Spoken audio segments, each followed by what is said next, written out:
오늘의 헤드라인 뉴스입니다. 백악관은 이란과의 비공개 협상에 진전이 있다며 에너지 시설 타격을 다음 달 6일까지 유예했습니다.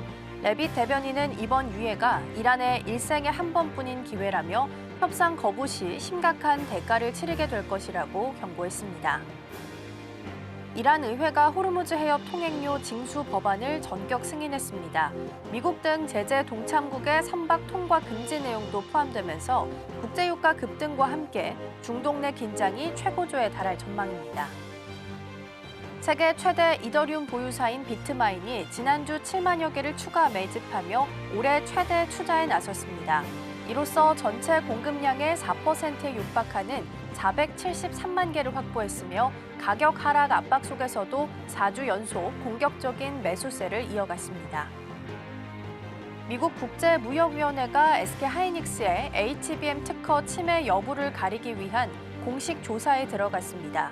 하이닉스 측은 수입 금지 시 미국의 AI 인프라 구축이 지연될 것이라며 공익 훼손 우려로 맞서고 있습니다. 시청자 여러분 안녕하세요. 여러분의 성공 투자를 응원합니다. 출발 증시와이드 2부 시작합니다. 진행의 이가은입니다. 어제 뉴욕 증시는 혼조세로 마감을 지었습니다. 다우지수 정도 막판 들어서 반등에 성공하는 모습이 나타나기도 했습니다. 미국과 이란 사이 입장차가 계속해서 발생되고 있습니다. 잘 대화하고 있다는 미국과 전쟁 이후 31일간 아무런 대화한 적 없다라는 이란 사이에서 시장도 갈피를 잘 잡지 못하고 있는 모습입니다. 어제 마이크론의 하락도 굉장히 뼈아팠습니다. 10% 가까운 하락세를 보이기도 했었는데요. 이 때문에 필라델피아 반도체 지수도 밀렸고요. 전반적으로 8거래일 동안 누적으로 봤을 때 낙폭은 30% 가까이 기록하는 모습도 나타나고 있습니다. 환율이 1,510원대까지 오른 상황이고요. 외국인 매도세가 거세게 이어지고 있는 시장입니다. 오늘 시장은 어떻게 방향을 잡으면 좋을지 함께 고민해 보겠고요. 먼저 어제장 마감 시황 함께 살펴보시죠. 어제는 전쟁이 장기화될 수 있다라는 우려와 또 추가적인 유가 상승 가격 압박 속에서 시장도 크게 밀렸습니다. 다만 장 초반 대비해서는 그래도 낙폭을 만회하면서 마무리했었는데요. 장 초반에는 코스피가 61선을 이탈하기도 했습니다. 작년 5월 이후로는 처음 있는 일이었고요.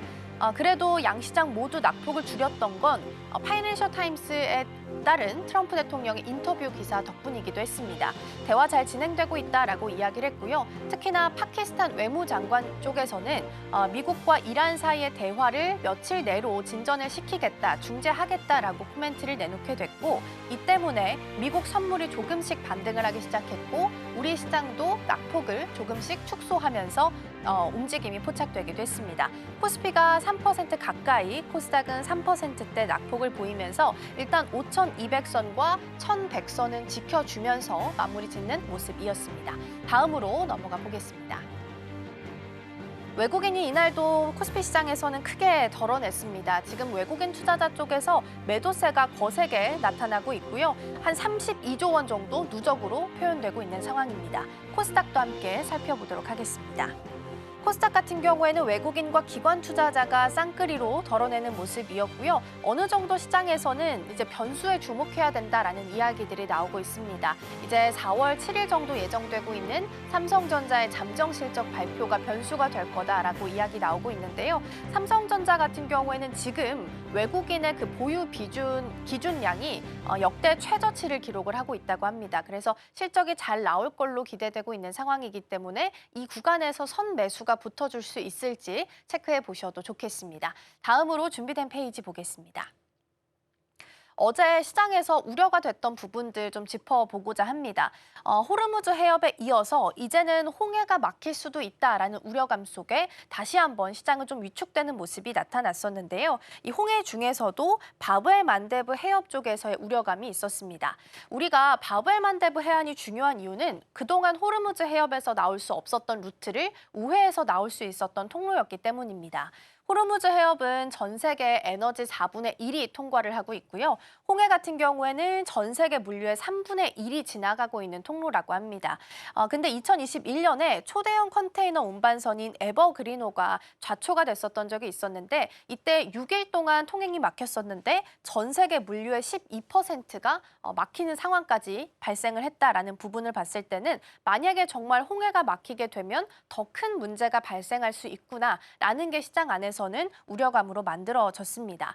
그리고 또 한 가지 우회할 수 있는 방법 중에 하나는 이 동서 페트로 라인입니다. 사우디 쪽에서 동서를 연결짓는 이 송유관 라인을 꽤나 오랜 기간을 들여서 만든 상태였습니다. 그래서 호르무즈 해협이 막힌다 하더라도 사우디는 이 동서 페트로 라인을 통해서 우회해서 수출을 하고 있었습니다. 사우디 원유 수출의 25%를 담당하고 있는 상황이었는데 이 또한 홍해가 막히게 되면 불가능한 상황이 되겠죠. 그런데 이제 홍해를 담당하고 있는 쪽, 그러니까 지배하고 있는 쪽이 예멘인데 예멘 후티 반군이 전쟁에 참가하겠다라고 공식적으로 발표를 하게 되면서 홍해 쪽에서의 다시 위기감이 올라오게 됐고요. 만약에 정말 우리가 우려하는 시나리오대로 갔을 때는 유가에 있어서는 최악의 시나리오로 갈 수 있다라는 시나리오가 만들어지고 있고요. 그러면 이러한 시장 속에서 상대적으로 반사수혜를 받을 수 있는 쪽이 어디가 있을까라고 본다면 미국 쪽에서는 루트를 다르게 가져가기 때문에 미국 쪽에서의 LNG 반사수혜 가능성 있고요. K조선 같은 경우에는 LNG를 운반할 수 있는 K조선에 대한 발주 가능성이 높아질 수 있다라는 게 증권가에서 나오고 있는 시각이기 때문에 참고해서 보시면 좋겠습니다. 다음 페이지 보겠습니다. 그래서 사실 어제는 고유가의 영향을 받는 테마들이 좀 움직였습니다. 우리가 대체 에너지라고 묶었던 쪽이고요. 신재생도 강했었고 그리고 어제는 2차 전지 쪽도 강세를 보였습니다. 그리고 어제 제주도에서 타운홀 미팅이 있었는데 이재명 대통령이 여기서 신재생 에너지로 신속으로 전환을 시켜야 된다라고 이야기를 주면서 특히나 신재생 관련한 종목들이 더 크게 힘을 받아가는 모습이 나타났습니다. 그리고 어제 다행히 전기차 관련한 좋은 뉴스들이 좀 많이 나왔습니다. 2월 기준으로 봤을 때 전기차 판매가 월간 기준으로 역대 최대를 기록했다고 하고요. 작년 2월과 비교했을 때는 172% 상승했다고 합니다. 내연기관차에서 전기차로 전환하는 속도가 더 빨라질 거다라는 이야기도 나오고 있고요. 특히 전기차 보조금을 다시 부활시키는 유럽 쪽의 움직임들이 좀 보도가 되게 되면서 전반적으로 2차 전지 관련주들이 강세를 보였습니다. 이 차트의 두 가지는 위가 LG 엔솔이고요. 밑에가 삼성 SDI인데요. 좀 보시면 전반적으로 같이 빠졌던 날이 전쟁을 시작했던 날입니다. 이때 기준으로 봤을 때 LG 에너지 솔루션은 공습 전과 비슷한 수준까지 어느 정도 일정 레벨 부분 회복한 모습들이 나타났고요. 삼성 SDI 같은 경우에는 이날 한번 낙폭을 깊게 보였지만 이후에는 다시 크게 밀리지 않으면서 선을 좀 잘 지켜주고 있습니다. 힘을 응축하고 있는 상황이고 또 특히나 거래량이 줄어들면서 힘을 응축하고 있기 때문에 더 큰 의미를 둘 수 있다라는 이야기도 챙겨보도록 하겠습니다. 다음으로 넘어가 보시죠. 네, 그래서 어제 말씀드린 것처럼 키포인트는 유가 급등이었습니다. 그래서 유가 급등에 따라서 시장 전반적인 얼굴 표정이 좀 바뀌었고요. 정유주 같은 경우에는 전쟁 직후에 가장 크게 수혜를 좀 받았었는데 증권가에서는 단기적으로는 재고 평가에 대한 이익이 증가될 수 있겠지만 장기적으로 봤을 때는 결과적으로 고정비가 부담될 수 있고 가동률이 하락할 수 있기 때문에 단기적으로 봤을 때는 악재일 수 있다라는 시각이 제기가 됐습니다. 방산 쪽도 최근 들어서는 큰 움직임이 있진 않지만 그래도 전쟁 이전 대비해서는 높은 주가 레벨을 유지를 하고 있는 상황입니다. 그리고 어제는 원자재단이 개장 초반에 굉장히 강세를 좀 보였었죠. 비료나 곡물 그리고 나프타 쪽의 공급 부족에 대한 키워드를 잡고서 원자재단에서도 움직임이 포착이 되기도 했습니다.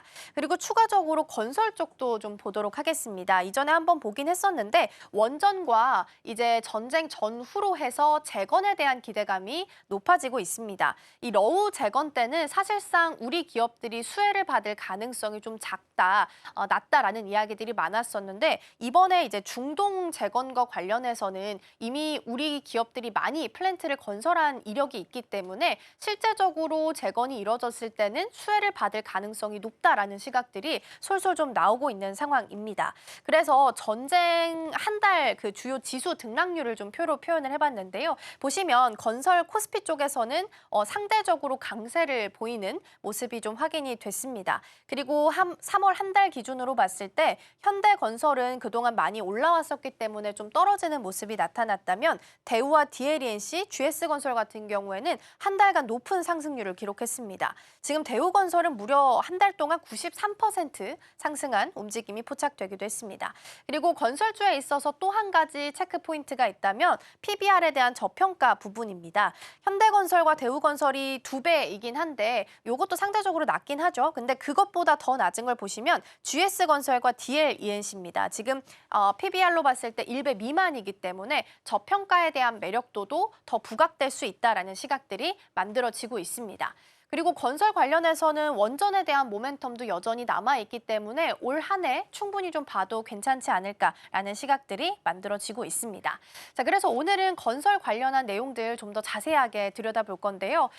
정말 어제 건설 관련한 종목들 움직임 어땠을까요? 네, 말씀해주신 대로 원전 수혜에 대한 모멘텀과 함께 중동 재건까지 붙어서요. 최근에 시장에서는 이 건설주가 피난처가 됐다라는 이야기들이 들려오고 있습니다. 관련된 내용들 같이 확인해 보겠습니다. 우선 데이터로 보겠습니다. KRX 건설 지수는요. 연초 대비해서 70%가량 오르게 됐고요. 같은 기간 동안 코스피 지수는 26%가량 올랐습니다. 그 말은 다시 말해서 이 건설 지수가 코스피 지수보다는 거의 2배 가까이 올랐다라고 볼 수 있겠고요.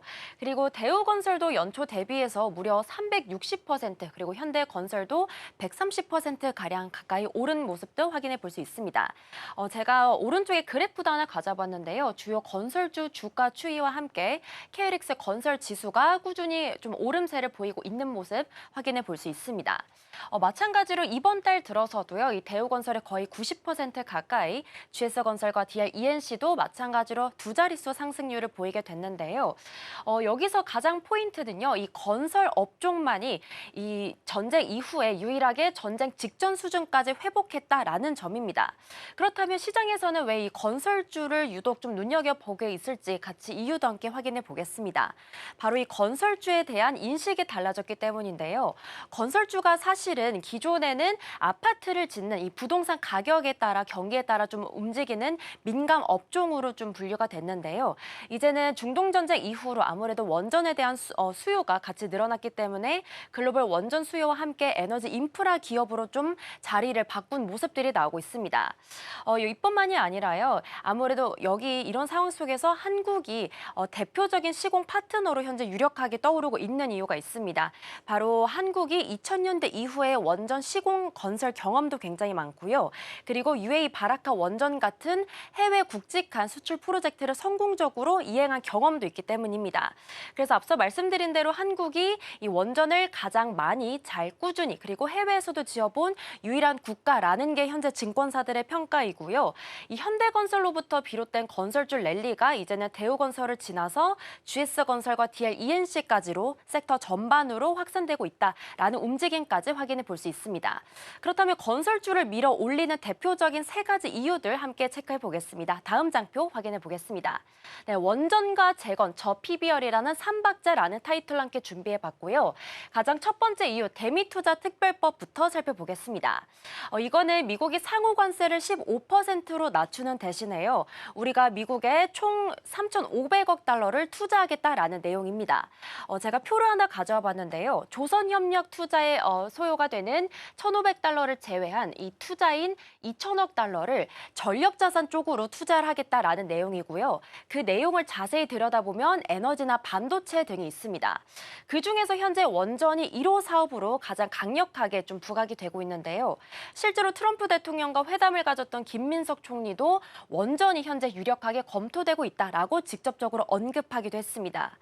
미국이 아무래도 미국이 갖고 있는 원전이 굉장히 노후화가 되고 있기도 하고요. 그리고 미국은 최근 들어 이 원전에 관련된 이 시공 경험이 극심히 좀 부족한 상황입니다. 그렇다 보니까 이런 상황 속에서 한국이 건설 경험도 있고요. 또 해외 수출 프로젝트 이 완공 경험까지도 있기 때문에 한국이 가장 유력한 후보로 떠오르고 있습니다. 그렇다면 우리나라 건설사별로 원전 포지션도 같이 확인해 보겠습니다.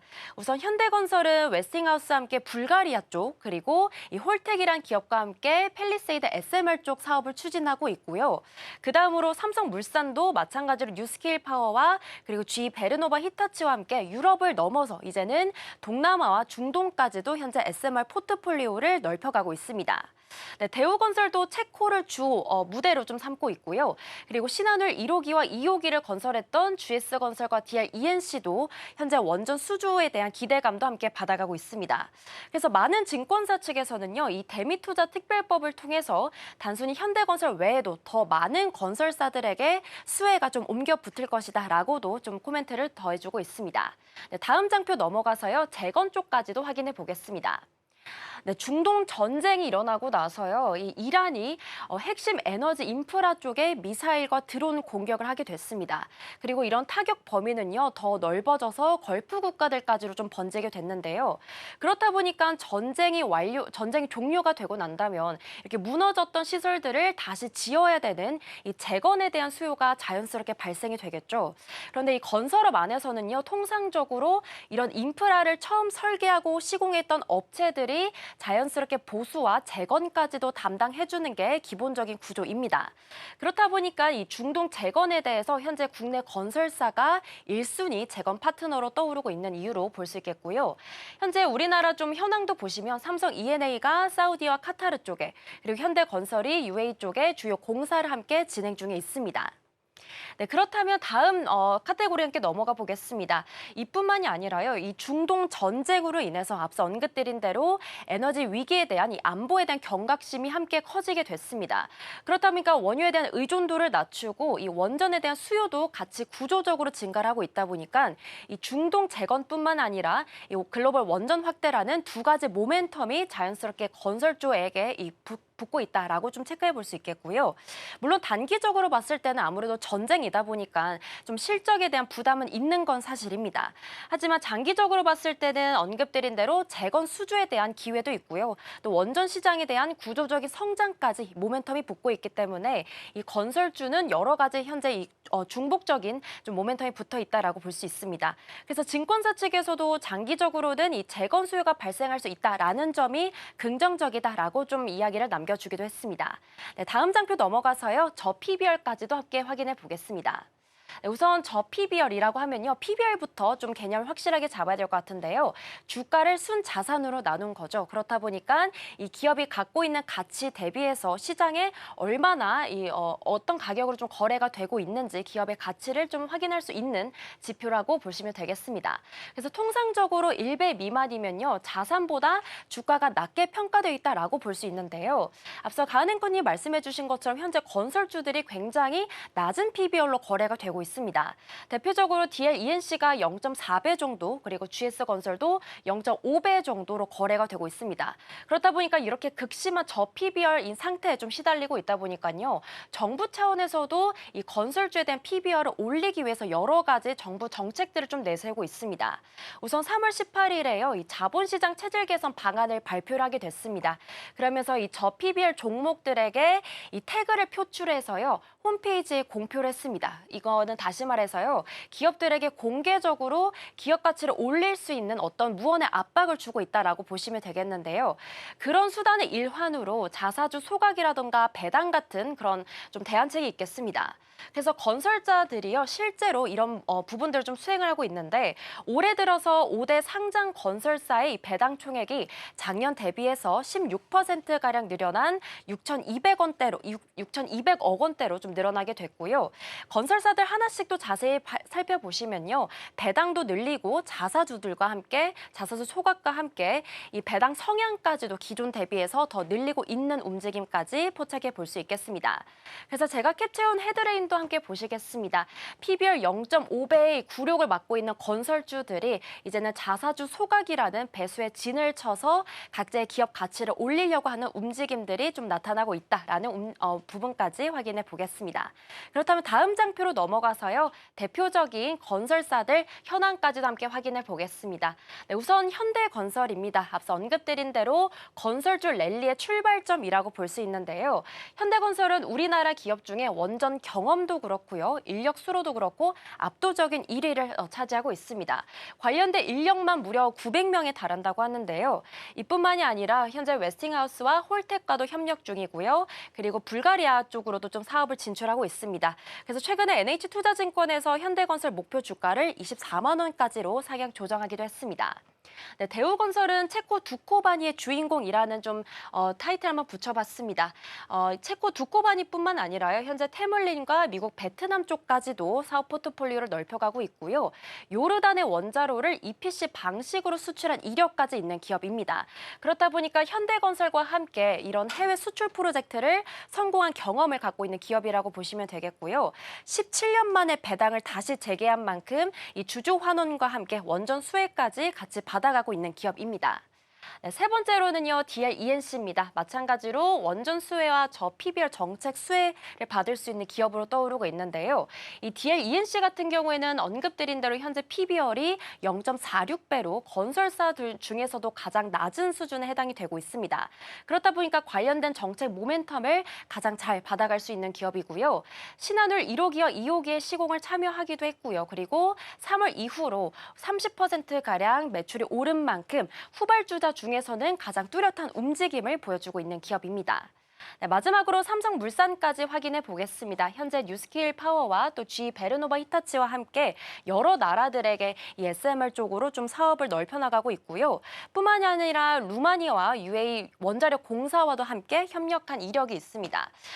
올해 매출은 43조 원 그리고 영업이익 3조 원 가량이 전망이 되고 있고요. 목표 주가도 기존 대비 11%가량 상향 조정된 40만 원으로 증권사들이 또 예측하고 있습니다. 네, 오늘 이렇게 건설사들에 대한 이야기 나눠봤는데요. 시장에서 나오고 있는 이야기는 한 줄입니다. 전쟁이 나도 삽을 들고 전쟁이 끝나도 삽을 든다라는 건데요. 앞서 말씀드린 대로 대미투자 특별법과 그리고 중동 재건수혜 그리고 PBR까지 이렇게 3박자가 합쳐진 이 건설사들의 행보 앞으로 주목해 보시면 좋을 것 같습니다. 그렇다면 증권사들이 현재 어느 기업에 또 집중하고 있는지 같이 살펴봐야겠죠. 수진 앵커 오늘 어떤 기업 준비해 주셨을까요? 네, 오늘은 하나증권의 SK텔레콤 함께 살펴보도록 하겠습니다. 지금 하나증권은 SK텔레콤에 대해서 목표 주가 10만 원으로 유지하고 있고요. 매수 의견도 유지하고 있습니다. 그리고 리포트의 제목을 기대되는 4월이다라고 달았는데요. 어떤 내용일지 하나씩 살펴보도록 하겠습니다. 우선 SK텔레콤은요. 글로벌 AI 컴퍼니로서의 근본적인 체질 개선을 하려는 모습입니다. 전통적인 통신 사업자이기도 하죠. 그런데 최근에 들어서는 AI 인프라와 서비스 중심의 글로벌 AI 컴퍼니가 되겠다라고 도약을 선언했습니다. 최근에 나왔던 주총에서의 이야기고요. 2026년 실적을 정상화시키고 또 기술 혁신을 가미하게 되면서 통신 시장 내에서 시가총액 1위를 더욱더 공고화할 것이다 라는 목표를 내세우고 있습니다.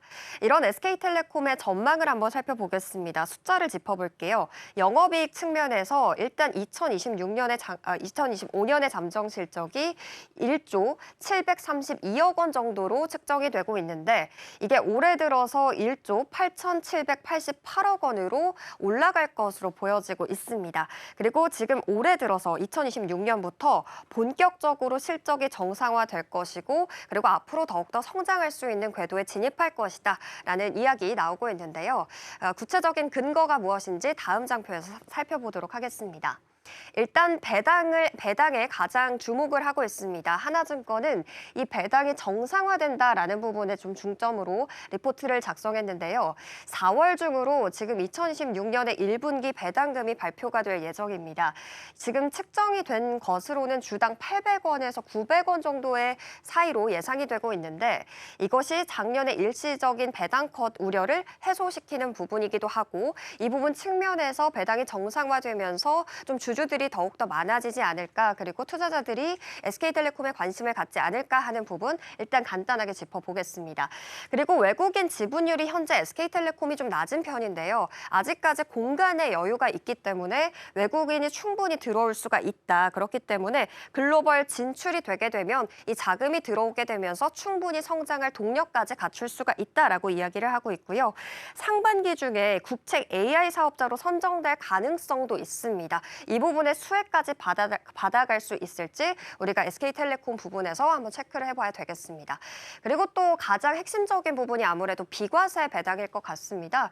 주총에서 지금 나온 이야기가 자본준비금을 1조 7천억 원으로 이제 잉여금으로 이 돈을 전환할 것이다라는 안건이 통과된 거거든요. 근데 이 부분이 굉장히 주요한 이유가 이게 자본준비금이 1조 7천억 원이 배정이 된다라고 한다면 배당 소득세가 부과되지가 않습니다. 주주들이 그러니까 이 배당을 받았을 때 나올 수 있었던 세금 자체가 15% 정도 세금을 떼가야 하는데 그것을 부과하지 않게 되면서 주주들 입장에서는 실질적으로 배당금이 거의 15% 이상 증가한 것과 같은 수준이라고 합니다. 이러한 부분에서 주주들에게 조금 수혜가 가지 않을까 하는 기대감이 있고요. 그리고 지금 이 기대 배당 수익률이 4.7%에 달합니다. 굉장히 높은 숫자고 지금 은행의 정기 예금이 뭐 한 3% 수준이라고 한다면 그보다 훨씬 뛰어넘는 그러니까 주가가 떨어지더라도 받아갈 수 있는 배당금이 크다 보니까 이러한 수익률 자체에서도 충분히 매력적이다라는 시장의 의견이 있겠습니다. 자, 그렇다면 다음 장에서 또 관련된 내용 살펴보도록 하겠습니다. 지금 앞서 나왔던 자본 관련된 이야기에서 지금 주주 환원 금액 자체로 책정된 게 거의 7,500억 원입니다. 그래서 여기 안에서 통신 3사 중에 가장 압도적인 주주 환원 규모를 갖췄다라고 이야기가 나오고 있고 현금 배당과 자사주 소각의 모멘텀까지 부각이 되고 있는데요. 지금 가지고 온 표를 보면 SKT, KT 그리고 LG U+ 순으로 그래프가 나와 있습니다. 이게 2026년에 통신사 추정 배당금을 비교한 건데 SKT가 압도적으로 높은 수치를 보이고 있죠. 이러한 부분에서 경쟁사 대비 높은 기대배당 수익률 때문에 강력한 매수세가 유인될 것이다라는 전망 나오고 있고요. 통신 업종 내에서 시가총액 1위 자리를 더 이상 놓치지 않고 유지할 것이다라는 긍정적인 시각까지도 우리가 확인할 수가 있겠습니다. 자, 그리고 지금 SKT가 전략적으로 공략하려는 시장이 있거든요. 다음 장에서 확인해 보겠습니다. 네, 지금 기술의 SKT를 한번 살펴볼게요. SKT가 AI 렌이라는 기술을 가장 중점에 두고 지금 활약을 하는 모습인데 에릭슨이라는 기업과 함께 5G부터 6G까지 AI 기반 네트워크 기술 협력을 위한 업무 협약을 체결했습니다. 이것에 대한 기대감으로 통신 관련주가 좀 상승하는 모습도 체크할 수가 있었는데요. 이것이 어떤 기술이냐? 바로 네트워크 안에서 스스로 채널 환경을 학습하고 예측하는 겁니다. 그러니까 이 네트워크 자체가 생각을 해서 결과값을 도출하는 작업에 이르는데요. 이것이 굉장히 혁신적입니다. 예시를 제가 한번 들어본다면 만약에 비행기를 예약하고 싶다라고 입력을 하게 되면 비행기를 검색을 하고요. 거기서 가격 비교를 직접 거치고 이 지금 질문의 값을 정확한 답을 도출하기 위해서 효율적인 답변을 스스로 생각합니다. 이 스스로 생각하는 과정을 거치게 되는 AI 렌이 있는데 이것이 지금 AI 기반 무선 접속망이 늘어나게 되면서 이러한 부분에서 협력 범위를 넓혀갈 예정이고요. 5G 고도화, 개방 자율 네트워크, 그리고 보안 분야까지 이 부분에서 협력하기로 했습니다. 그렇기 때문에 지금 AI가 5G에서 6G로 넘어가는 상황이 일어나게 된다면 그리고 지금 현재 대두가 되고 있는 5G 시장이 정말로 이 통신망이 넓어지게 된다면 일단 이러한 부분에서 SK텔레콤이 좀 주도적으로 활약을 할 수 있겠다라는 부분도 체크를 하셔야 되겠습니다. 그리고 지금 에이전틱 AI도 같은 맥락에서 굉장히 혁신적인 기술이다라고 평가를 받고 있는데요. 지금 이렇게 계획을 세우고 실행하는 고차원 AI가 작동되기 위해서는 CPU가 굉장히 중요합니다. 그런데 SK텔레콤이 지금 ARM의 CPU를 사용을 하고 있고요. 그리고 지금 리벨리온의 논리적인 구조, 그러니까 AI 가속기 칩을 함께 사용을 합니다. 이러한 대규모 풀스택 AI 추론을 가지고 오면서 데이터 센터 인프라 사업을 확장하려는 움직임을 보여주고 있는데요. 일단 이 부분에 대해서 어떤 식으로 진행이 되는지 살펴봤더니 ARM의 CPU가 두뇌 역할을 하면서 논리적으로 연산을 처리하게 될 것이고요.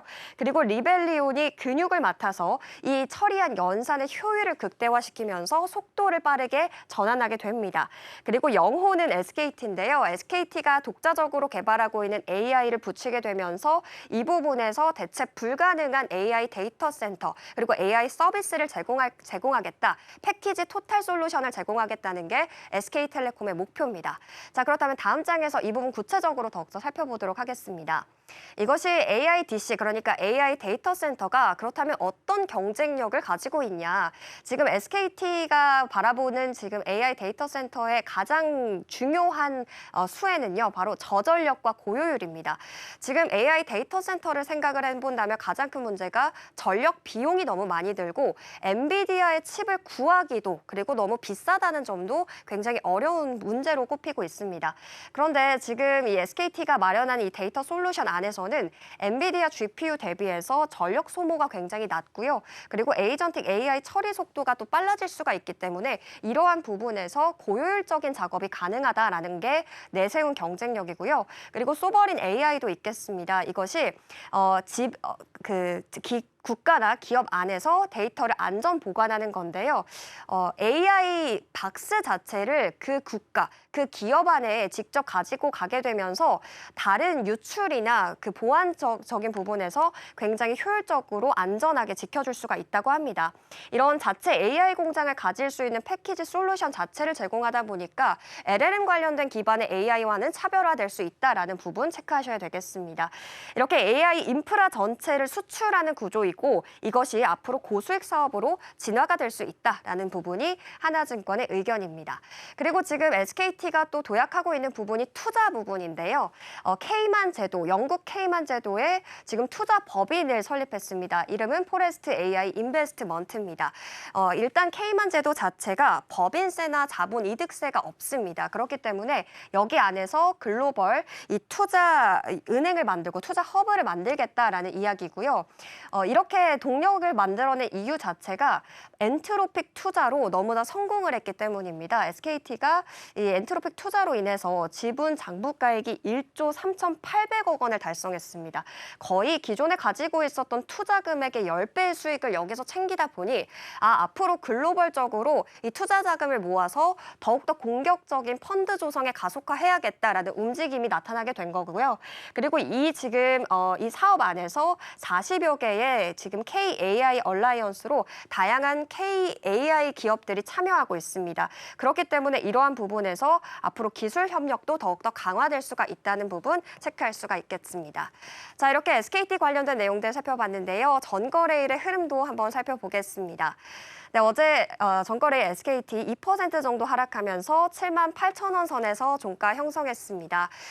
최근 들어서 통신 장비주의 흐름이 좀 좋았죠. 그런데 아직까지 통신주에 대한 모멘텀은 붙지 않은 모습입니다. 그렇기 때문에 과연 4월 배당금 시즌이 되면 SK텔레콤의 주가가 상승할 수 있을지 이 부분 염두에 두시기 바랍니다. 지금까지 와이드 리포트였습니다.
네, 시시각각 변하는 시장 흐름, 서울경제는 어떤 뉴스에 주목하고 있을까요? 이 시각 서울경제로 이어가 보겠습니다.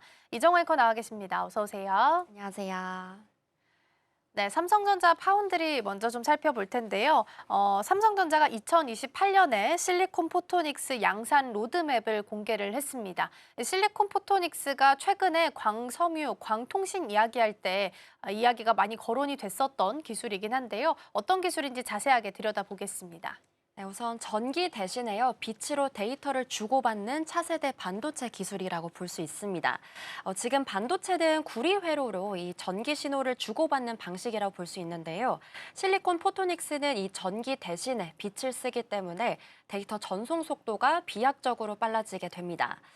AI 반도체의 고질적인 문제였던 데이터 병목 현상을 근본적으로 해결할 대안책으로 현재 주목받고 있고요.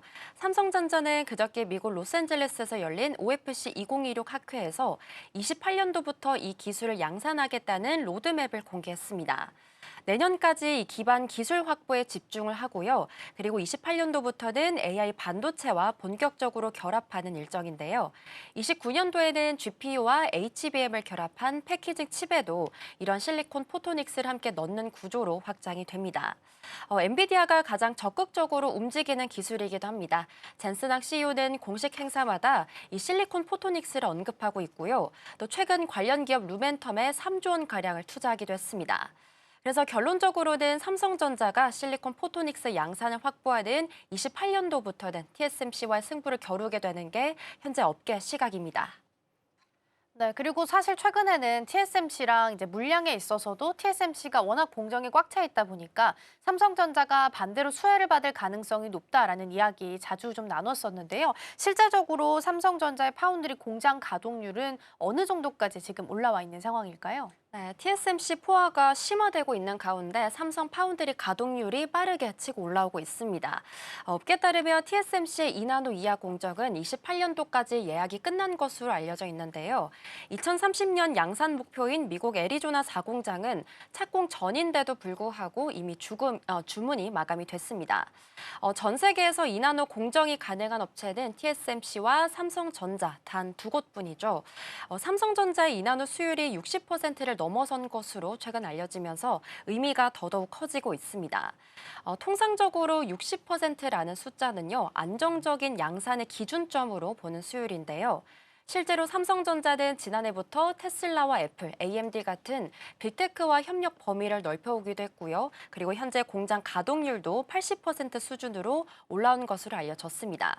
여기다가 평택 P5 공장도요, 펩1과 펩2 구축 일정을 앞당기면서 가동 준비에도 속도를 내고 있습니다. 메모리와 파운드리 라인을 혼용할 수 있는 복합적인 생산 기지로 진화하는 구상으로 볼 수 있겠고요. 그래서 요약해보자면 TSMC 포화와 그리고 삼성 수율 개선이 맞물리면서 이제는 삼성 파운드리가 TSMC의 대안을 넘어서서 또 다른 선택지로 자리 잡아가고 있습니다.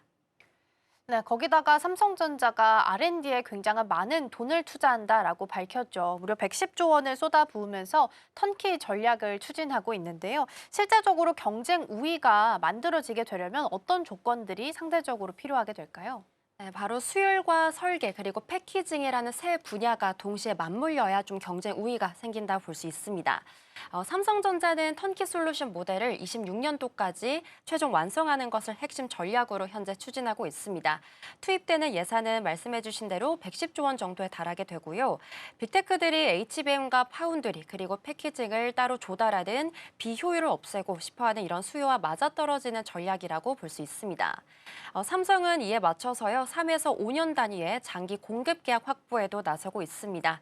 다만 현실적인 과제도 물론 있습니다. 3나노 이하 공정에서 수율을 60에서 70% 이상으로 끌어올려야 되는 부분인데요. 삼성전자 내부적으로는 파운드리와 시스템 LSI 사업부가 우선은 올해 4분기 흑자 전환을 목표로 세운 것으로 알려지고 있습니다. 어제 기준으로 국내 증권사 10곳의 리포트도 함께 살펴보자면요. 키움증권이 올해 4분기에 파운드리 흑자를 가능하다라고 밝혔습니다. 영업이익도 1,550억 원 정도로 추산했는데요. 다만 연간 기준으로 봤을 때는 증권사 10곳 모두는 아직은 올해까지는 적자 탈출이 어렵다라고 봤고요. 세 곳이 내년 반등을 함께 전망해 줬습니다. 다음 주 삼성전자 1분기 잠정 실적이 발표가 되죠. 여기서 전망치가 36조 5천억 원 정도로 현재 증권사 평균 영업이익이 나오고 있고요. 일부 증권사는 40조 원대 중반까지도 가능하다라고도 보고 있습니다. 또 올해 연말 가동 예정인 테일러팹이 빅테크 공략에 발판이 될 것이라는 기대가 크고 또 27년도에 반등 시나리오가 현실이 되려면 말씀드린 수율 안정화가 결국에는 먼저 확인이 돼야 됩니다. 정리해보자면 턴키 전략의 성패는 결국 수율에 있고요. 그 변곡점을 올해 하반기에서 내년 초로 보는 시각이 많은 상황입니다. 네, 실리콘 포토닉스 관련한 기술 확보가 잘 이루어질 수 있을지 기대해 보셔도 좋겠고요. 삼성전자가 지금 프리마켓에서 많이 또 내립니다. 3% 정도 하락을 하면서 17만 원 선에 딱 걸쳐 있고요. SK하이닉스도 오늘 쉽지 않아 보이네요. 5% 넘게 벌써 밀리고 있고요. 82만 원 선에서 가격 형성하고 있습니다. 자, 그럼 넘어가서 2차 전지도 보겠습니다. 이렇게 시장이 약하다 보니까 그리고 주도주가 자리를 못 잡다 보니까 상대적으로 어제 빛났던 쪽 중에 하나가 2차 전지였습니다. 삼성 SDI 같은 경우에는 나홀로 강세를 좀 보이기도 했었는데 어떤 이유에서 이렇게 2차 전지가 빛났던 건지 이유 먼저 체크해 보겠습니다. 네, 바로 중동 전쟁과 유가 급등이 2차 전지 전환에 대한 기대감으로 확산됐기 때문입니다. 어제 코스피가 3% 가까이 하락한 가운데 LG 에너지 솔루션이 4% 정도 오르고요. 삼성 SDI와 포스코 퓨처엠 등이 강세를 보이게 됐습니다. 이란 전쟁이 장기화되면서 유가가 배럴당 100달러를 넘어섰고 또 여기다가 브렌트유도 어제 배럴당 115달러까지 웃도는 수준으로 올라가게 됐는데요. 유가가 오르면 내연기관차 유지 비용이 높아지면서 전기차 전환을 앞당기는 요인으로 작용할 수 있습니다. 전기차 수요 증가가 결국에는 배터리 수요 확대로 이어지는 구조라는 거고요. 교보증권은 이 흐름을 반영해서 삼성 SDI 목표 주가를 42만 원에서 58만 원으로 대폭 올리기도 했습니다. 1분기를 연중 저점으로 보고요. 이후에 ESS나 소형 전지 또는 로봇 배터리 축으로 실적 개선이 본격화된다라는 분석입니다. 그래서 결론적으로는 유가 급등이 전기차 전환에 대한 기대로 이어지게 됐고요. 어제는 이런 흐름 때문에 2차 전지 종목들이 반등하는 모양이 나오게 됐습니다. 네, 유가 급등이 역설적으로는 배터리 수혜로 좀 이어졌던 하루였습니다. 실제로 전기차 등록 대수 앞서 브리핑에서 전해드린 것처럼 월간 기준으로 역대 최대를 기록을 하기도 했고요. 전기차에 대한 중고 문의도 꽤나 많이 늘었다라고 합니다. 그러면 배터리 성능도 체크를 좀 해봐야 될 것 같은데요. 소재 기술 쪽에서 경쟁력을 쌓고 있다고 하는데 이건 어떤 특허를 의미하는 걸까요? 네, 바로 수명과 에너지 밀도를 동시에 끌어올리는 음극재 기술이고요. 어제 이 기술이 미국 특허를 받게 됐다라는 좀 보도가 나오게 됐습니다. 어제 미국 특허청에 따르면 삼성 SDI가 혼합 음극재 특허를 취득하는 절차를 완료했다라는 소식이 전해졌는데 음극재는 통상적으로 배터리 4대 소재 중에 하나죠. 배터리의 용량과 출력 그리고 수명 전반을 좌우하는 부품입니다. 이번 특허의 핵심은요. 크기가 서로 다른 두 종류의 흑연과 그리고 실리콘 탄소 복합체를 혼합하는 방식인데요. 이렇게 서로 다른 크기의 흑연을 섞어서 이 전극 내부를 촘촘하게 채우게 된다면 아무래도 구조적인 안정성이 높아지고 자연스럽게 수명이 늘어나게 됩니다. 여기다가 실리콘을 더하게 되면요. 에너지 밀도까지도 같이 높일 수 있는데 실리콘은 흑연 대비해서 리튬 저장 용량이 약 10배 정도 높은 소재입니다. 그렇기 때문에 충전과 방전하는 과정에서 팽창하는 문제가 있었는데 이 혼합 방식을 통해서요. 이 팽창 문제를 완화하면서 실리콘의 고용량 장점을 함께 살린 기술이라고 볼 수 있습니다. 삼성 SDI는 이미 각형 배터리 P6와 그리고 원통형 배터리에다가 이 실리콘 탄소 복합체를 적용 중이고요. 현재 실리콘 함량을 60%까지 끌어올린 4세대 기술 개발도 함께 진행하고 있습니다. 그래서 요약해보자면 삼성 SDI가 이런 소재 기술을요, 외부에 대한 의존 없이 자체적으로 확보하면서 차세대 배터리 경쟁력을 선점하게 됐습니다. 네, 소재 기술에 있어서 경쟁력을 쌓아가는 거다라고 정리해 볼 수 있겠습니다. 이 와중에 삼성 SDI가 BBU 배터리 시장에서 점유율이 50%를 차지했다고 하는데 이 BBU 배터리라는 거는 도대체 어떤 건가요? 네, 우선 AI 데이터 센터 확산이요. 이 삼성 SDI에 말씀해주신 BBO를 포함해서 새로운 성장 동력을 만들어주고 있습니다. BBO 시장 점유율이 50% 이상 확대된 것으로 추정이 되고 있고요. BBO는 배터리 백업 유닛의 약자입니다. 데이터 센터에 갑작스러운 정전이 발생하게 되면요. 비상 발전기가 가동되기 전에 이 서버에 즉각적인 전력을 공급해서 데이터 유실을 막는 핵심 장비라고 볼 수 있습니다. ESS가 에너지를 저장했다가 필요할 때 꺼내 쓰는 거대한 보조 배터리라고 한다면요. 이 BBU는 비상 대기용 발전기에 가까운 개념이라고 볼 수 있습니다. AI 데이터 센터가 폭발적으로 늘면서요. 이런 BBU 수요도 함께 급증하고 있는 거고요.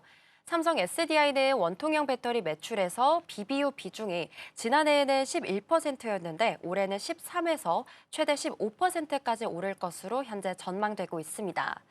이 경쟁력의 핵심은 템립스 기술입니다. 지난해 3월부터 양산을 시작한 템립스 20170의 원형 배터리는요, 이 전자가 흐르는 접점을 기존보다 수십 배가량 늘려서요, 출력을 기존의 120W에서 이제는 200W 이상으로 함께 끌어올린 제품이고요. 또 앞서 언급드린 미국 특허도 이런 차세대 BBU에 적용될 예정입니다. 그래서 요약해보자면 AI 데이터 센터 수요가 BBU 시장을 키우고 있고 그리고 삼성 SDI가 그 시장 안에서 독보적인 위치를 굳혀나가고 있습니다. 네, 어제 시장 대비해서 2차 전지 관련주들이 좀 강했다라는 부분 짚어봤습니다. 삼성 SDI가 오늘도 강하게 움직임 좀 나타나네요. 한 1.7% 오르고 있고요. SK 이터닉스나 대명에너지 어제 이재명 대통령의 신재생 빠른 속도로 전환해야 된다라는 코멘트가 있어서 움직임 나왔는데 오늘도 추가적인 연속성 확인됩니다. 한 2에서 3%대 강세 확인되고 있습니다. 자, 그럼 넘어가서 이번에는 제약바이오 HLB 이야기 해보도록 하겠습니다. 어제 개장했을 때 코스닥 10총 안에서 유일하게 그나마 플러스권을 지켜줬던 종목이 HLB였습니다. 두 번째 항암제에 대해서도 FDA 우선 심사에 대한 이야기가 나오게 됐는데요. 이건 어떤 의미일까요? 네, 만약에 현실화가 된다면요, 국내 제약바이오 사상 최초의 기록을 세우게 됩니다. 어제 HLB는 미국 자회사인 엘레바 테라퓨틱스가 담관암 2차 치료제인 리라프그라티닙에 대해서 FDA로부터 우선심사 대상으로 지정됐다고 밝혔는데요. 우선심사로 심사 기간이 기존의 10개월에서 6개월로 단축이 된다면 이 PDUO FA 결정일이 9월 27일로 정해지게 된 겁니다. 앞서 HLB는 간암 1차 치료제인 리보세라닙과 캄렐리주맙 병용 요법에 대해서요, 지난 1월 본심사 착수 통보를 받게 됐고요. 여기다가 PDUO FA 결정일이 7월 23일 정도로 잡혀지고 있었습니다.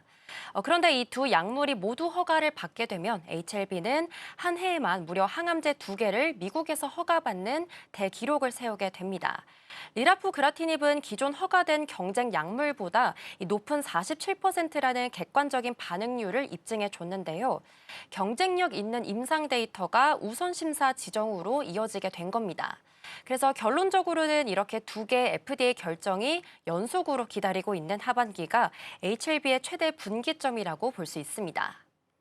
네, 그러니까 7월과 9월 이렇게 해서 하반기에 두 번의 결정이 연속해서 기다리고 있다라고 정리해 볼 수 있겠습니다. 그리고 우리가 이제 17일부터 AACR 이벤트가 시작이 될 예정입니다. 그리고 HLB가 카티 치료제 관련해서 발표를 예정하고 있다고 하는데 사실상 주목도가 좀 높은 치료제이죠. 카티 치료제 관련해서 주목해봐야 되는 이유 함께 좀 체크해 볼까요? 네, 바로 이 카티 치료제 임상 중간 결과가요, 학회 최고 권위 세션인 플래너리 세션에서 발표가 되기 때문입니다. 말씀해주신 AACR 2026에서요, HLB 이노베이션 자회사인 베리스모 테라퓨틱스의 이 신키어 110 임상 1상의 이 중간 결과가 발표가 됩니다. 이 발표가 바로 플래너리 세션에 채택이 된 건데요. 플래너리 세션은 임상 데이터 중에서도 의미와 영향력이 큰 연구만 엄선되는 학회 핵심 세션으로 불려지고 있습니다. 카티라는 기술도 자세하게 살펴보자면요, 이 환자의 면역 세포를 꺼내서 암세포를 공격하도록 유전자를 바꿔서 다시 주입하는 치료제라고 볼 수 있는데요. 사실 지금까지 카티 치료제는 혈액암 쪽에는 효과가 있었지만 고형암 쪽에는 적용이 어렵다라는 약점이 있었습니다. 이 신키어 110이 이 벽을 허무는 임상 결과를 가져올 수 있을지가 최대 관건인데요. 여기에 HLB는 AACR에서 총 4건의 연구 결과도 함께 발표하게 됩니다. 혈액암 카티인 신키어 310 전임상 결과와 함께요. 또 리라프 그라티닙의 분석 결과도 여기에 함께 포함되어 있습니다. 그래서 요약해보자면 이번 AACR에서요, HLB 기술력을 글로벌 무대에서 검증받는 첫 번째 장면이 될 것으로 현재 시장이 기대하고 있습니다. 네, 카티 치료제에 대한 주목도가 높죠. 우리가 몸에서 암세포를 놓치는 경우가 가끔 있는데 이런 것까지 다 잡아낼 수 있는 게 카티 치료제다라고 보시면 되겠습니다. 그만큼 치료에 대한 효능이 높아질 수 있다라는 장점을 가지고 있는 거겠죠. 그래서 글로벌 무대에서 검증받는 아무래도 첫 번째 장면이 될 수 있겠습니다. 투자자 입장에서는 하반기를 기대하면서 아마 지금 바라보고 있을 것 같습니다. 자세한 투자 포인트 마무리로 좀 짚어주시죠. 네, 4월과 7월 그리고 9월 이렇게 이어지는 모멘텀을 순서대로 확인해 나가면 좋습니다. HLB는 단일 파이프라인이 아니라요, 여러 후보 물질을 동시에 추진하는 병렬적인 개발 전략을 추진해 왔는데요. 2019년 리보세라닌 위암 임상 실패 이후에 이 전략을 전면 전환한 결과가 올해 한꺼번에 결실을 맺는 구조로 해석이 되고 있습니다. 가장 가까운 이벤트는 앞서 언급드린 플래너리 세션의 신키어 110에 대한 임상 중간 결과고요. 이 고형암 카티라는 어려운 영역에서 실제 임상 데이터가 어떻게 나오느냐가 바로 HLB의 신약 개발 역량을 평가해주는 중요한 시험대가 됩니다. 여기다가 이후에 7월 간암 신약에 대한 FDA 결정도 가장 큰 이벤트로 꼽히고 있습니다. 앞서 두 차례 보완 요구 서한을 받았던 만큼 이번에 허가가 나오면 그 파급력이 상당할 것으로 현재 기대되고 있고요. 다만 바이오 투자 특성상 이 임상과 허가는 결과가 나올 때까지는 불확실성이 크다라는 점도 함께 감안해 봐야 될 것 같습니다. 그래서 정리해보자면 AACR 결과를 확인하고요. 7월 간암 허가 결과까지 이어지는 흐름이 바로 HLB 투자의 핵심 체크 포인트가 될 것으로 보입니다. 네, 이전에 HLB 관련한 임상 데이터 우리가 발표 받아봤을 때마다 실망했던 경험이 여러 차례 있었습니다. 그래서 자세하게 나오는 뉴스들 잘 체크하면서 주가의 흐름들도 추이 지켜보셔도 좋겠습니다. 이 시각 서울경제는 오늘 여기서 마무리하도록 하겠습니다. 이정은 앵커 오늘 말씀 고맙습니다. 맞습니다.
개장까지 9분 남은 시점 스탁포인트 시작하겠습니다. 오늘은 SCTV 이민 전문가와 함께합니다. 어서 오세요. 네, 안녕하세요. 뉴욕 3대 지수는 아직 줄어들지 않는 불확실성에 혼조 마감하게 됐습니다. 트럼프 대통령의 완화 그리고 강경 발언이 오가기 시작하자 이 시장의 혼란만 계속해서 더해지고 있는 상황인데요. 간밤에 기술주 중심의 하락세가 두드러졌고 특히 마이크론의 급락이 좀 눈에 띄었습니다. 여기에 더해서 WTI는 4년 만에 $100 위에서 마무리를 하는 등 여러 가지 숫자들이 계속해서 우리에게 불안감을 안겨주고 있죠. 자, 이러한 가운데 어제 우리 국내 증시에서는 3월 내내 블랙 먼데이가 이어지게 됐습니다. 주말 동안 쌓이게 되는 악재를 계속해서 한 번에 받아야 하는 상황들이 펼쳐지게 되는데요. 이제 내일이면 4월의 장이 도래하는 상황에서 우리가 이 공포에서 벗어날 수 있을지 지켜봐야겠습니다. 자, 전문가님, 우리 시장 좀 어떻게 살펴봐야 될까요? 시장이 하루하루 참 힘듭니다. 월요일 날마다 지금 4주 정도 연속해서 계속해서 블랙 먼데이, 물론 화요일도 중간에 껴있었지만 네. 그 정도로 시장이 주말에 대한 이슈를 굉장히 악재로 많이 받아들이고 있습니다. 그 정도로 현재 미국과 이란 간의 특히 중동 전쟁에 대해서 아직도 한 치 앞을 바라볼 수가 없고요. 어제 미국 시장도 처음에 출발은 좀 좋았거든요. 출발은 좀 상승을 해줬다가 갑자기 이제 트럼프 대통령이 이란과 이란의 카르그 섬을 폭파시키겠다라는 얘기가 나오자마자 시장이 좀 미끄러지는 흐름이 나타났습니다.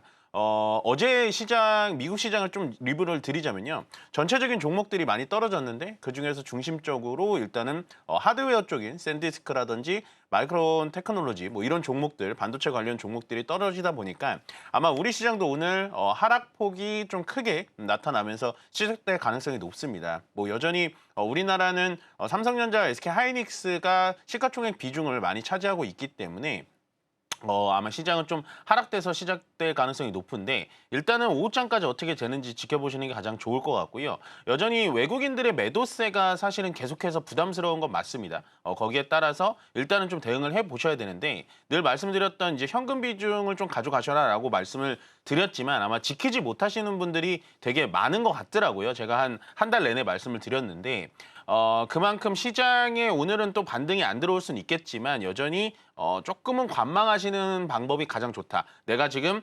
주식만 올로 차 있다, 내 계좌에 올로 차 있다라고 한다면 다시 들어올 반등의 기회는 분명히 있으니까요. 지금은 너무 이렇게 섣불리 공포에 매도하지 마시고 계속해서 홀딩하시는 게 훨씬 더 유효하다라고 말씀드리겠습니다.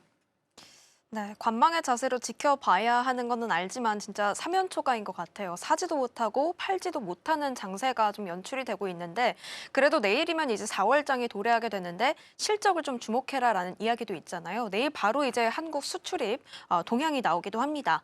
4월은 결국에 좀 공포를 끊어낼 수 있는 반전의 달이 될 수 있을지 마음가짐 혹은 전략들 어떻게 세워주실까요? 일단은 제 바람만 말씀드리자면 4월 달은 반등을 해주길 좀 바라보겠습니다. 왜냐하면 사실은 요즘에 이제 시장에 이렇게 돌아다니다 보면 가장 많은 질문은 뭐냐면 팔아요, 말아요 이거거든요. 근데 우리가 2월 달과 1월 달만 생각을 해보면요. 사요, 말아요를 가장 많이 물어봤습니다. 근데 한 발자국 좀 멀리서 냉정하게 지켜보면요. 사실은 3월 달장이 좀 힘들기는 했습니다만 어떻게 보면은 정말 싸고 좋은 종목들이 박앤세일을 하고 있다는 생각을 해요. 저는 개인적으로. 그래서 사실은 요즘에 가장 많이 드는 질문인 팔아요, 말아요가 아니라 지금은 사요, 말아요라는 질문을 하셨어야 됐고요. 2월 달에는 오히려 팔아요, 말아요라는 질문을 했어야 됩니다. 그러니까 주식이라는 게 참 인간의 심리가 묻어나는 게 뭐냐면 삼성전자 기준으로 20만 원 넘어갈 때는 정말 사람들이 줄을 서가면서 이제라도 사야 되냐, 오늘이라도 사야 되냐 이런 얘기가 나오는데 지금 삼성전자가 17만 원대로 한 15% 정도 떨어지다 보니까 이제는 또 팔아야 되냐라는 얘기가 하는데요. 주식에는 그런 격언이 있죠. 싸게 사서 비싸게 팔아라. 물론 굉장히 어렵습니다. 간단해 보이는 원리긴 합니다만 심리가 들어가기 때문에 굉장히 어렵지만 저는 지금 꼭 삼성전자를 말씀드리는 게 아니라 저는 지금 3월 달에 조정장이 오히려 여러분들의 저가 매수의 기회 그리고 추가 매수를 해서 평단가를 낮춰놓을 수 있는 기회라고 생각하기 때문에요.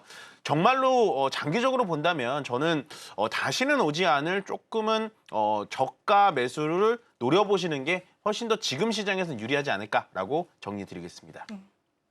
물론 우리가 지금 시장이 실적 둔화라기보다는 거시 변수에 따른 조정이다라는 것은 알긴 하지만 참 손이 쉽사리 나가지는 않습니다. 그래도 여전히 저가 매수의 기회로 활용해 볼 수 있다라고 의견 주셨습니다.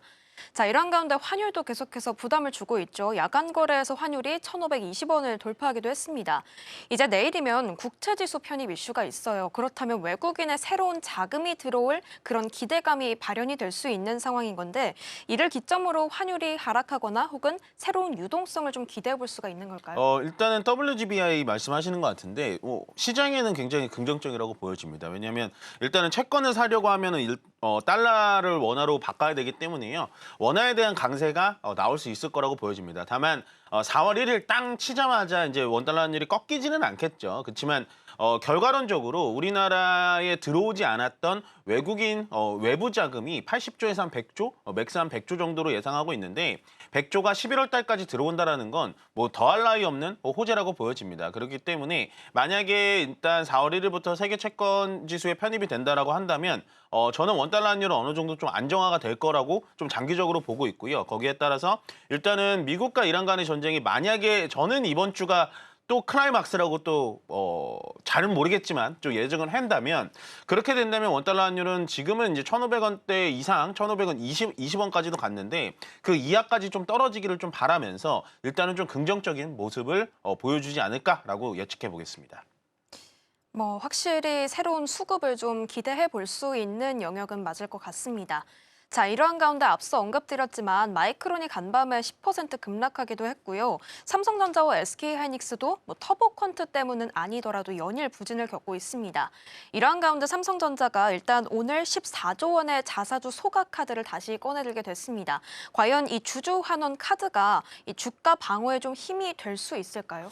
일단은 정해져 있던 자사주 소각이었어요. 네. 그러니까 예정이 돼 있기 때문에 뭐 이렇게 SK 때처럼 뭐 이렇게 가만히 있다가 갑자기 팍 터트리거나 그런 게 아니기 때문에 주가에 이렇게 상승 동력을 만들어주긴 좀 쉽지 않을 것 같다라는 생각을 합니다. 그리고 방금 제가 장 초반에 말씀드렸다시피 마이크론 테크놀로지라든지 샌디스크 그러니까 하드웨어 쪽에 대해서 주가가 하락을 했기 때문에 아마 오늘 삼성전자의 하락, 장 초반의 하락은 피할 수 없으리라고 보여지는데요. 저번 주 금요일이나 어제도 마찬가지예요. 시장이 눌렸다가 장 후반에는 좀 좋아지는 모습을 보여주고 있거든요. 그렇기 때문에 방금 앵커님께서 말씀하셨다시피 주가만 떨어질 뿐 현재 삼성전자와 SK하이닉스의 펀더멘털은 흔들린 게 없습니다. 그렇기 때문에 저는 지금 이제 추가 매수할 돈도 없으시다라는 분들이 요즘 많은데요. 그런 분들은 그냥 일단 버텨보십시오. 제가 봤을 땐 충분히 펀더멘털은 살아있으니까요. 지금은 홀딩 의견 드리도록 하겠습니다. 네, 일단은 기존의 펀더멘탈 우리가 가지고 있는 것들이 있죠. 그리고 자사주 카드는 예전에 나왔던 부분이기 때문에 일단은 그러한 것들 계속 체크해 보시면 좋겠습니다. 자, 삼성전자와 SK하이닉스 안에서는 홀딩 의견 주셨습니다. 자, 그렇다면 저희 시장은 개장 문 열고 돌아오도록 하겠습니다.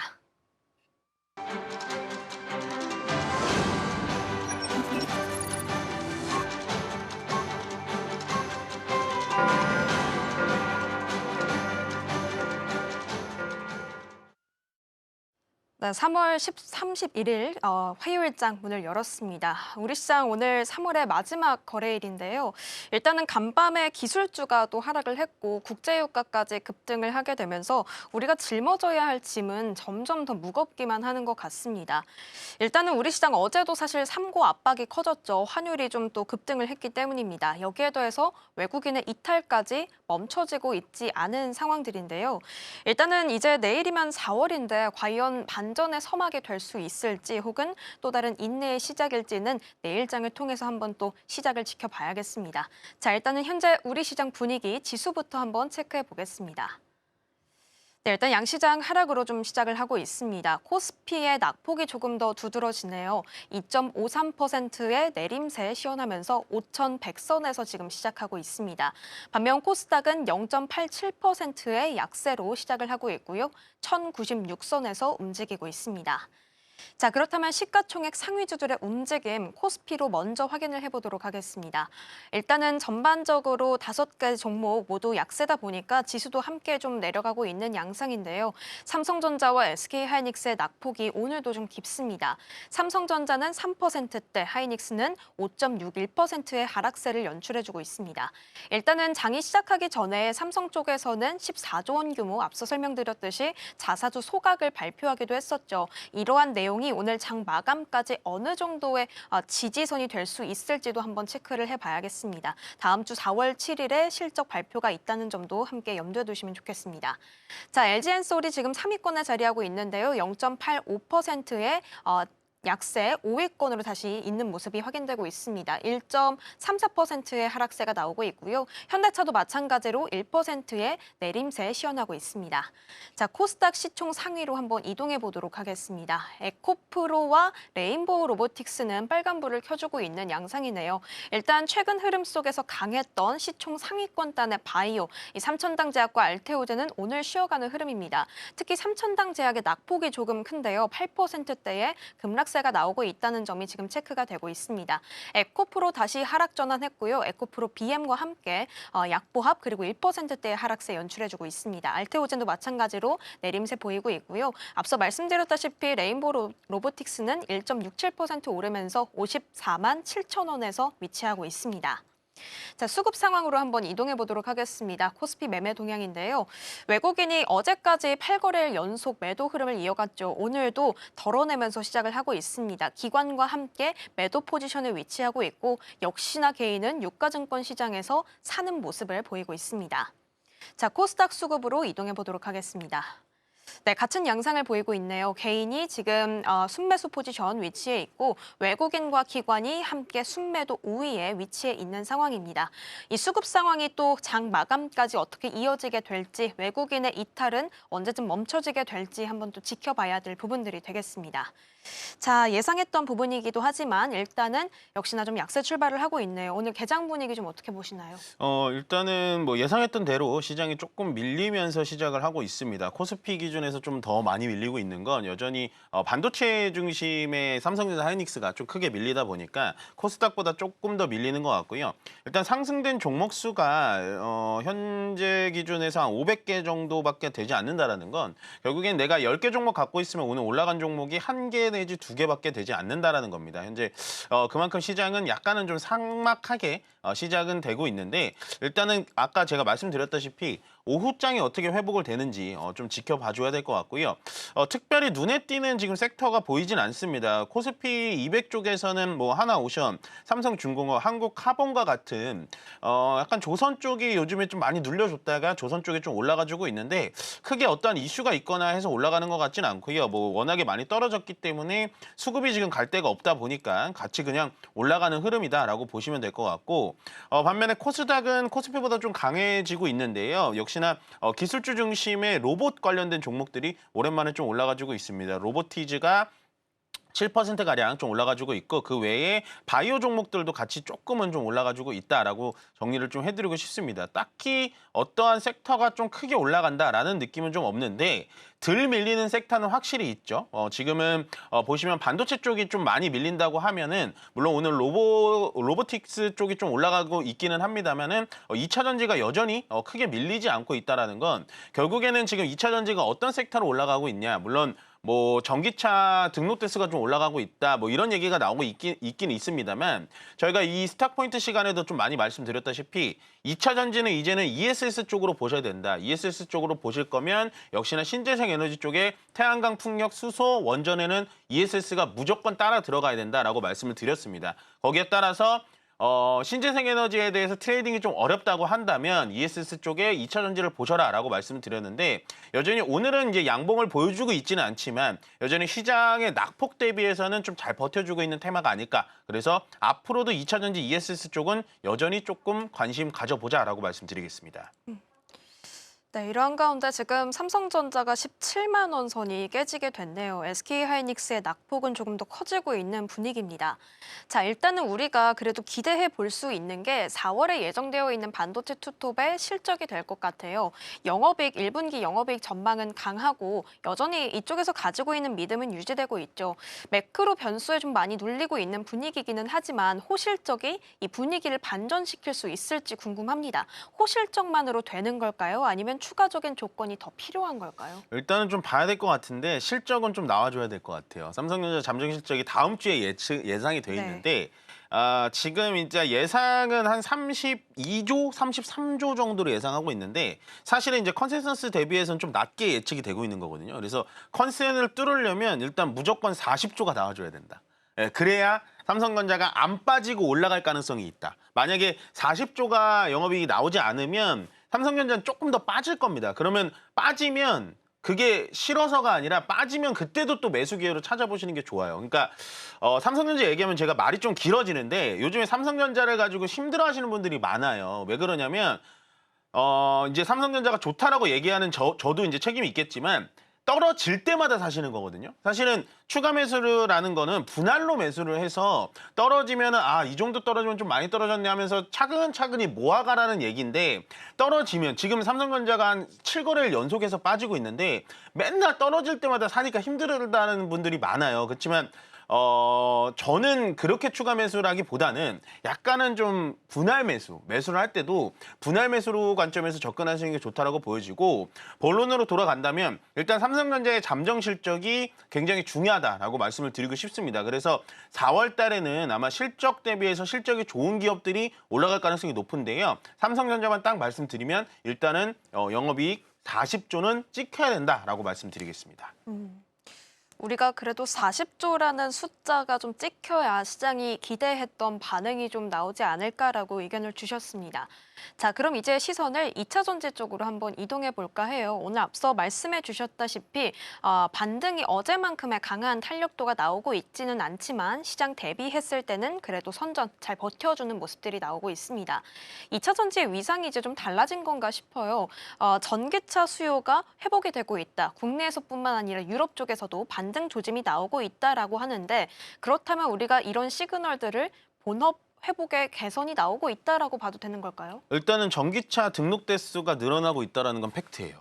그러면 우리가 항상 2차 전지를 안 좋게 얘기할 때는 전기차가 화재 사고, 그다음에 전기차가 뭐 겨울에는 멈춘다, 그다음에 전기차 충전 인프라가 많이 없다. 이런 것 때문에 전기차가 등록 대수가 많이 줄다가 2월 달 기준에서 전기차 등록 대수가 하이브리드 다음이거든요. 그러면은 앞으로 이제 고유가 시대가 계속해서 된다면 전기차 등록 대수는 더 늘어날 걸로 보여집니다. 근데 그것도 또 생각을 해보셔야 되는 게 지금 지자체에서 전기차를 살 때 보조금을 주잖아요. 근데 그 보조금이 만약에 떨어지게 되면 등록 대수가 또 갑자기 뚝 떨어집니다. 그래서 사실은 요즘에는 이제 주가가 2차 전지 쪽이 좋다 보니까 전기차 등록 대수 얘기들이 많이 나오는데 그거는 2월 달 얘기입니다. 3월 달에 지금 전쟁이 일어나고 나서 어떻게 됐는지는 아직도 통계가 나오지 않고 있기 때문에 저는 뭐 현재 전기차 등록 대수가 팩트긴 합니다만은 그게 2차 전지의 종목의 주가를 끌어올렸다라고 생각하진 않아요. 그래서 현재 2차 전지를 제가 계속해서 보시고 싶은 포인트는 뭐냐면 역시나 ESS 쪽을 보시는 게 좋다. 그러면 ESS 쪽에서 모멘텀을 가지고 있는 건 기존 대장주인 LG엔솔 그리고 삼성 SDI도 ESS 쪽에 지금 계속해서 발주를 내고 있고 R&D 개발을 내고 있기 때문에 SDI 보시면 되고 또 하이니켈, 양극재 공급재, 유일한 양극재 공급재인 LNF까지 보시는 게 좋다라고 말씀드리겠습니다. 2차 전지 쪽 여전히 대형주 중심의 대응이 유효하다라고 말씀을 해주셨어요. 그럼 최근에 특히 어제도 그렇고요. 셀 3사 쪽에서 이제 좀 반응이 나왔는데 지금 흐름도 그럼 충분히 우리가 따라갈 수 있는 포인트라고 봐도 될까요? 저는 좀 긍정적으로 보여집니다. 그래서 지금은 좀 또 이제 눌려주잖아요. 오늘 연속적인 상승이 안 나오는 건 큰 의미는 없고요. 계속 2차 전지는 ESS 쪽에 이제 신재생 에너지랑 붙여갈 수가 있기 때문에 저는 충분히 매수 포인트가 나와준다라고 보여지고요. 더군다나 제가 말씀드린 종목들은 다 이제 덩치들이 큰 종목이잖아요. 물론 SDI 같은 경우에는 신고점을 향해서 올라가고 있기 때문에 가격적인 부담은 좀 있을 수 있다라는 생각은 하지만 뭐 그 반면에 뭐 LG엔솔 같은 경우에는 이제서야 바닥에서 좀 움직이고 있기 때문에요. LG엔솔 같은 경우가 오히려 선택하시기 여러분들이 조금 더 편안한 선택이지 않을까라고 말씀드리겠습니다. 좋습니다. 자, 그러면 앞서 이제 2차 전지 얘기 쪽 할 때 재생에너지 키워드 좀 언급을 해주셔서요. 이쪽 질문으로 한번 넘어가 보도록 하겠습니다. 어제 이제 재생에너지 관련된 발언이 이재명 대통령의 입을 통해서 나오게 됐었죠. 재생에너지로의 신속 전환이 필요하다라고 했는데 사실 이 신재생 테마 안에서는 태양광과 풍력 그리고 원전과 ESS를 좀 나눠서 구분해서 봐야 된다라고 말씀을 해주셨어요. 이번 정책 이슈도 좀 우리가 이걸 동일하게 바라봐야 될까요? 일단은 국내 신재생 에너지에 대한 이슈는 조금 나올 것 같아요. 근데 어떤 걸 봐야 되냐? 태양광을 볼 것이냐, 풍력을 볼 것이냐, 뭐 수소를 볼 것이냐, 원전을 볼 것이냐 요건데 만약에 국내 이슈로 보실 거면은 풍력으로 보시는 게 맞아요. 예, 왜냐하면 며칠 전에 이제 법안이 통과가 됐죠. 해상 풍력 특별법안이라는 게 있는데 그게 뭐냐면 보통은 풍력은 태양광이랑 달리 태양광이야 그냥 천장에 그냥 올리거나 아니면 나대지에다가 그냥 폴리실리콘 그 태양광 판을 그냥 쭉 설치하면 되는데요. 풍력 같은 경우에는 주변의 주민들의 동의를 또 얻어야 돼요. 왜냐하면 그 블레이드가 돌아갈 때 소음이 좀 심하고 그 헤르츠가 굉장히 인간한테는 좀 짜증을 유발하는 좀 헤르츠라고 제가 들었거든요. 그래서 만약에 사업자가 선정이 되더라도 주변의 주민들한테 승인을 받아야 되고, 만약에 해상 쪽에 설치를 해야 되면 그쪽의 선주들, 그다음에 뭐 물고기를 잡는 어부들한테 허락을 다 받고 그다음에 사업을 시작하는 게 원래는 풍력 사업이었습니다. 근데 이번에 해상풍력특별법이 뭐냐면 정부가 그걸 대신 해주는 거예요. 그러니까 주민의 설득, 그다음에 뭐 어부님들의 설득, 그다음에 전체적인 지역 군수들의 설득, 이런 거를 정부가 설득을 다 해놓고 동의를 받아놓고 그 땅을 지정을 해주는 거죠. 그래서 그 땅의 사업자만 딱 선정해서 빠르게 풍력을 활성화시킬 수 있게 특별법안을 통과를 시켰는데, 거기에 따라서는 이제 풍력이 저는 앞으로 좀 괜찮을 거라고 보여집니다. 더군다나 우리나라는 해상 풍력으로 좀 먹고 살아야 될 것 같아요. 왜냐하면 삼면이 바다기 때문에 해상 풍력에 대한 기술력도 충분히 있고, 특히나 CS 윈드 같은 경우에는 이제 하부 구조물까지도 회사를 인수를 하면서 세계적인 기술력을 인정받고 있습니다. 풍력 타워로서도. 그렇기 때문에 앞으로는 신재생을 보실 거면 저는 태양광보다는 풍력 쪽으로 조금은 더 기우는 게 좋지 않을까라는 생각을 해요. 그런데 저는 원래는 풍력 쪽을 조금 더 안 좋게 봤었거든요. 왜냐하면 트럼프 대통령이 워낙에 싫어하는 사업이기 때문에. 그렇지만 지금은 이제 트럼프 대통령의 지지율도 좀 떨어지고 민주당으로 좀 바뀌게 된다면 오히려 우리가 풍력 쪽에 조금 더 관심을 가져봐야 되는 타이밍이 아닐까라고 말씀드리겠습니다. 이 해상풍력 특별법으로 인해서 우리가 이제 국내를 바라볼 때는 풍력에 대한 시선이 이제 좀 바뀔 수가 있겠네요. 그래서인지 오늘 뭐 대명에너지라든가 SK 이터닉스와 같은 종목들이 추가 탄력이 나오고 있습니다. 원전에서도 일부 좀 움직이는 종목이 발견이 되고 있는데, 결국에는 이 정책적인 기대가 실제 실적까지 이어질 종목들, 우리가 좀 어떻게 구분해보는 게 좋을까요?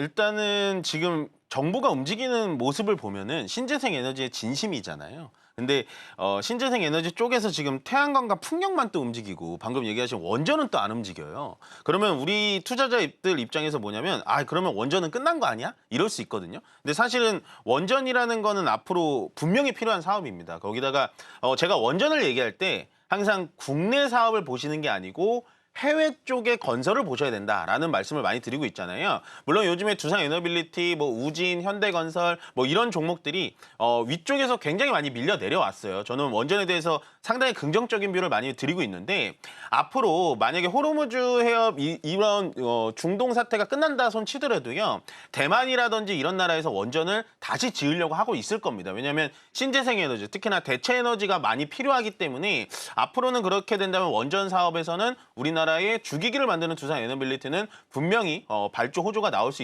있을 거기 때문에요. 저는 원전에 대해서는 여전히 이렇게 많이 밀리게 된다면 저가 매수의 기회로 삼아보시는 게 훨씬 더 유리하다라고 말씀드리겠습니다. 네, 이 재생에너지 쪽에서는 앞선 풍력에 이어서 원전까지도 좀 긍정적으로 바라보고 계시고, 원전 안에서는 특히나 최근에 움직임이 없었는데 저가 매수의 기회 여전히 활용해 볼 수 있다라고 의견 주셨습니다. 자, 코스피가 5,100선까지도 이탈을 하고 말았네요. 고개가 점점 꺾이는 모습이 나오고 있습니다. 늘 최근에 봐왔듯이 장 후반에 과연 이 낙폭을 얼마나 회복해 줄 수 있을지도 기대를 해봐야겠습니다. 스탁포인트는 여기서 마무리해보도록 하겠습니다. SCTV 이민 전문가와 함께했습니다. 고맙습니다. 고맙습니다.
네, 계속해서 캐스팅콜로 이어가 보겠습니다. 오늘 도움 말씀에는 KM투자파트너스 김성훈 대표 자리해 주셨습니다.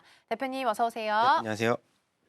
네, 오늘 시장 분위기 먼저 확인을 좀 해보겠습니다. 어둡게 출발을 해야 될 것 같네요. 오늘 5천선까지 밀렸습니다. 지금 한 4%까지 하락률 나타나고 있고요. 외국인과 기관 투자자가 지금 쌍끌이로 현물 시장에서 좀 빼고 있는 분위기. 선물도 마찬가지네요. 외국인은 좀 덜어내고 있고요. 가장 부담스러운 건 환율입니다. 지금 나오는 것처럼 1,520원 재돌파했고요. 1,522원 지금 현재 지나가는 부분들 확인이 되고 있습니다. 1,522원 선 전일 대비해서 3원 80전 정도 오른 수치로 확인되고 있습니다. 지금 뭐 하나 좋을 게 없어 보여요. 그래서 지금 분위기 어떻게 보고 계시는지 먼저 여쭤보겠습니다. 일단 간밤에 마이크론이 좀 급락을 그쵸. 생각보다 너무 크게 해가지고 이제 고점 대비에 하면은 마이너스 이제 30%까지 이제 하락을 한 거고, 그리고 이제 이 언론에서도 그런 얘기들이 많이 나오잖아요. 미국의 또 지상군 투입이 이게 이제 현실화되는 경우에 우리나라 환율이 지금 1,520원을 돌파를 했는데 1,540원에서 50원까지도 이제 환율이 급등을 할 수 있다라는 얘기들이 나와주고 있고, 또 호르무즈 해협을 비롯해서 지금 홍해까지 그렇죠. 글로벌 원유의 10% 이상 수송을 이제 담당하고 있는 홍해까지 막힌다라고 했을 때 우리나라의 이제 유가 상승에 대한 타격이 더 커질 수 있다라는 우려감이 계속 나오는 상황에서 국내 증시의 섹터들의 흐름을 좀 본다라고 했을 때는 계속해서 대체 에너지 중심으로 틈새 전략이 계속 유효할 것이다라는 장기 전망이 좀 이어지는 상황이고, 뭐 이재명 대통령이 이제 제주도의 또 타운홀에서도 지금 재생에너지로의 신속 전환 얘기들이 나오면서 반도체 수급이 뭐 이 머니무브가 약간 재생에너지 쪽으로 계속 이어질 수 있겠다. 그러면서 뭐 오늘 시장에서도 어제의 흐름과 좀 유사하게 뭐 2차 전지를 비롯해서 ESS 그리고 뭐 풍력이라든지 아니면 좀 태양광 쪽으로의 이제 자금 이동이 조금 더 뭐 이어질 수 있다라고 본다라고 했을 때는 그래도 시장에서 계속 자금이 유입되는 곳으로서 우리도 포트폴리오에 대한 변동의 흐름을 조금 더 감지해야 되지 않을까라고 보고 있습니다. 자금이 유입되는 쪽으로 조금 더 민감하게 반응을 보여야 된다라는 조언의 말씀을 좀 주셨습니다. 진짜 좋을 게 지금 하나도 없어요. 그래서 시장도 계속 내리고 있고, 그래서 이런 시장 속에서 외국인과 기관은 그나마 어느 쪽으로 시선을 좀 돌리고 있는지 종목들 확인해 볼 필요가 있어서 순매수 상단 보도록 하겠습니다. 일단 외국인 쪽에서는 1위가 또 3천당 제약으로 자리가 좀 있습니다. 물론 오늘 내리고 있긴 합니다만 1위 종목 확인되고 있고요. 양쪽 모두에서 삼성 SDI가 그리고 LG엔솔은 기관 쪽에서 확인되고 있고, 외국인에서도 LG엔솔을 담아가고 있는데 화면은 나오진 않지만 6위 종목으로 확인되고 있습니다. 그리고 방산 쪽 하나 에어로스페이스도 확인되고 있는 상황 속에서 그래도 기관 쪽에서는 삼성전자랑 SK하이닉스, 반도체 투톱을도 담아가는 움직임까지 포착이 되고 있습니다. 의외로 외국인에서 3천당 제약을 담고 있어서 이거 잠깐 보고 넘어가 보겠습니다. 외국인이 내리 매도할 때 3월에 그래도 바이오 쪽을 좀 꽤 담았습니다. 3천당은 연 이틀 들어왔고요. 오늘까지 보면 한 가수급상 3거래일 정도 들어오는 것으로 확인되고 있고, 종근당 같은 종목을 열어보니까 지금 외국인 투자자가 6거래일 연속해서 수급이 유입되고 있는 부분들 확인되고 있거든요.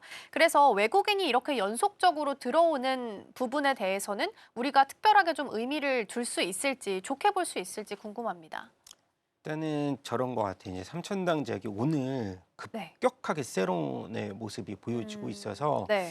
뭐 대체적인 종목들을 조금 찾는 분위기. 바이오 쪽은 당연히 좋은데, 그러니까 대장주가 살짝 무너지고 나니까 네. 이제 그 동안에 좀 못 갔던 종목들 위주로서 펀더멘탈 좀 좋은 위주로서 이제 반등이 나와주고 있는 상황이고요. 네.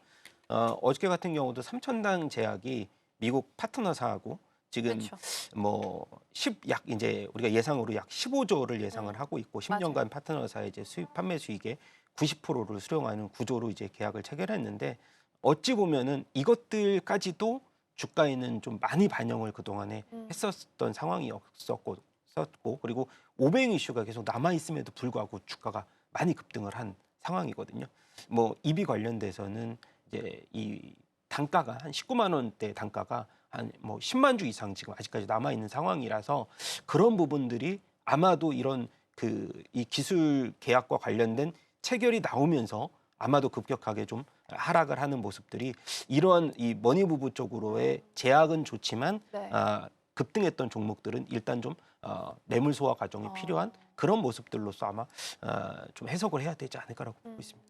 그러니까 오늘 사실 특별한 이슈가 있다라기보다는 진짜 세론으로 작용을 하고 있는 것 같습니다. 말씀 주신 것처럼 이제 미국과 한 15조 정도 매출 제품 공급 계약 소식이 있었는데 그럼에도 불구하고 지금 시총 1위 종목이 19%까지 낙폭을 보이고 있습니다. 한 20% 가까운 낙폭을 보이고 있기 때문에 이 종목 먼저 좀 체크를 해봤고요.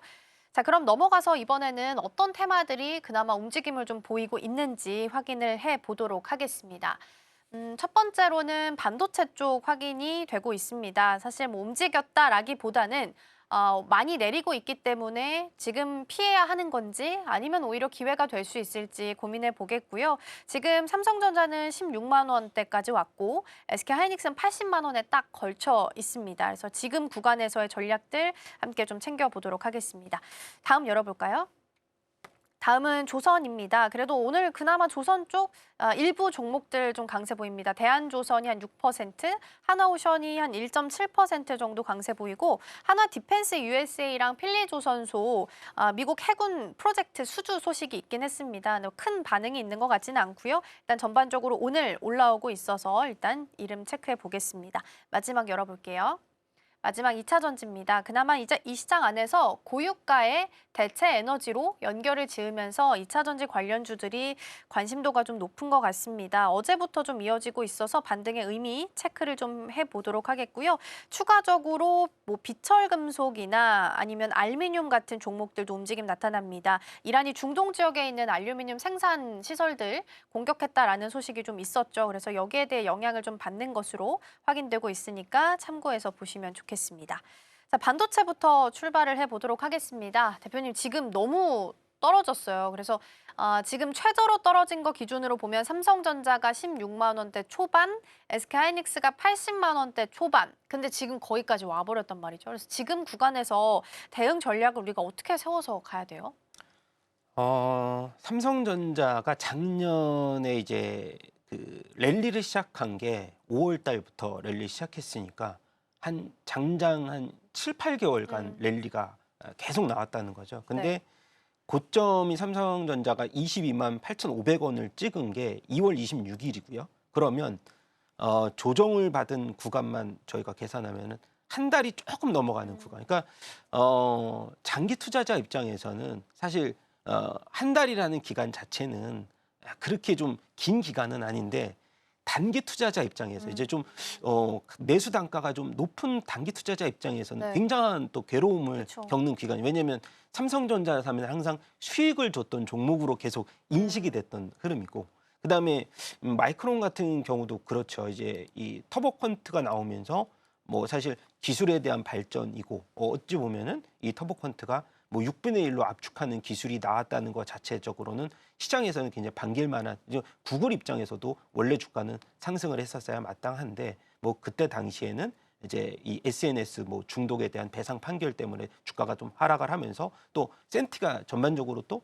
이제 이 마이크론이 급락을 하면서 또 안 좋아졌고 그래서 전반적으로 봤을 때 그러면 디램이 성장 속도가 이렇게 급격하게 둔화될 것이냐 아니면은 이 터보컨트가 나오면서 이제 우리가 디램 시장을 압박할 수 있는 수준이냐라고 봤을 때는 아직 테스트도 안 했잖아요. 어찌 보면은 그냥 그것에 대한 연구 결과만 발표됐고 그쵸. 그것이 이제 뭐 구독 서비스로 이어지든 이것을 사용했을 때 효과를 많이 본다. 이런 자체도 아직 안 나오는 상황이고 그리고 뭐 디램의 성장 속도가 사실 우리가 생각했을 때는 이 터보컨트가 나옴에도 불구하고 더 많은 폭발력을 보일 것이라고 다 예상을 하고 있기 때문에 뭐 전문가들도 나와서 이건 악재는 아닙니다라고 많이 얘기를 했음에도 불구하고 주가가 빠진다는 건 어떻게 보면 마이크론이 이번에 뭐 3월달 말에 뭐 리밸런싱에 이제 우리가 어느 정도의 그런 매물 소화 과정도 있을 수 있고 전반적인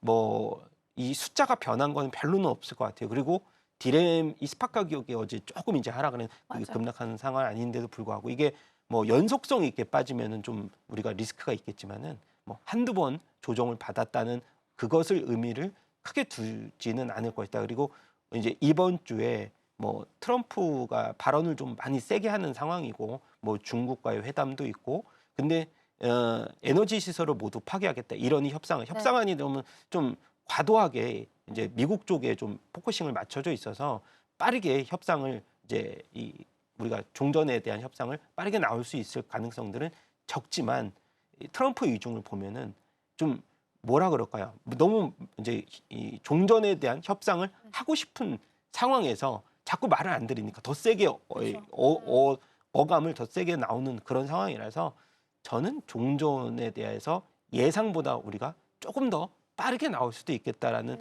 상황은 예상이 되지만 시장이 이제 이 정도로 반응했으면은 전 5천선을 지키는 우리가 확률은 네. 조금 높지 않을까 싶기는 하고요. 근데 이제 상대적으로 예를 들어 지금 이제 3월 4일 날 그때 말씀드렸죠. 3월 4일 날이 5,059가 이제 저점이었잖아요. 최저점. 그런데 일단 단기간에 이탈하더라도 5,000포인트 수성을 하려고 굉장히 많은 노력을 할 거고 그리고 강세장에서 원래 외국인들이 이끄는 시장 어저께 이제 KB에서도 레포트를 보셨듯이 외국인들이 매수로 이끄는 시장이 강세장은 아니었고 오히려 개인들이 급격하게 매수하는 시장에서 원래 강세장의 포인트가 나와서 외국인들 수급은 당연히 참고를 해야겠지만은 지금으로서는 금융 투자에 대한 이제 ETF 수급이라든가 개인들 매수 여력이 굉장히 또 예수금도 아직 굉장히 예탁금도 많기 때문에 그런 부분들도 하나의 또 우리가 포인트로 하나 지켜볼 만하다라는 말씀을 드려봐야 될 것 같고요. 지금으로서는 당연히 반도체를 필두로 한 뭐 삼성전자, SK하이닉스 근데 상대적으로 좀 많이 빠지는 이 투톱 중에서 SK하이닉스인데 네. 삼성전자는 포트폴리오가 조금 더 그래도 다양하기 때문에 그래도 파운드리 쪽에 지금 뭐 엔비디아의 밸류체인에 들어가고 했기 때문에 오히려 뭐 SK하이닉스보다는 삼성전자 쪽으로 조금 더 유리한 방향을 이끌 수도 있다. 그리고 KB에서도 지금 삼성전자 이제 영업이익을 거의 40조 아까 맞아요. 계속 늘려서 보는 이유가 또 있을 거라는 거죠. 그래서 그 정도만 비트를 잘 해준다라고 했을 때는 네. 오히려 마이크론보다 삼성전자, SK하이닉스가 좀 더 빠르고 왜냐하면 누가 보더라도 글로벌 투자자가 보더라도 마이크론 대비해서 SK는 삼성전자가 영업이익이 유사한데 밸류가 2분의 1밖에 안 돼? 그건 누구나 생각할 거거든요. 그리고 SK하이닉스 ADR 상장이 현실화됐을 때는 또 가치가 좀 높아질 수 있는 당연히 포인트가 될 수도 있을 것 같아요. 그러면 지수로 봤을 때는 5천선을 잘 지켜주는지가 가장 좀 중요할 것 같고요. 반도체는 DDR5 가격이 현물 가격 좀 하락했다라는 이슈가 있긴 했는데 이게 지속적으로 하락하는 건지 아니면 단기적으로 하락한 건지는 조금 더 지켜보셔야 될 것 같습니다. 지금 차트상으로 봤을 때는 올해 삼성전자 같은 경우에는 한 1월 정도 그리고 하이닉스 같은 경우도 마찬가지로 한 1월 정도로 본다면 지금까지는 거의 비슷한 박스 라인 안에서만 움직임이 좀 나타나고 있거든요. 그럼 대표님 만약에 지금 시장에서 박스를 만드는 게 만약에 유력하다라고 본다면 1번으로 매수해야 되는 우선순위는 여전히 반도체라고 보세요?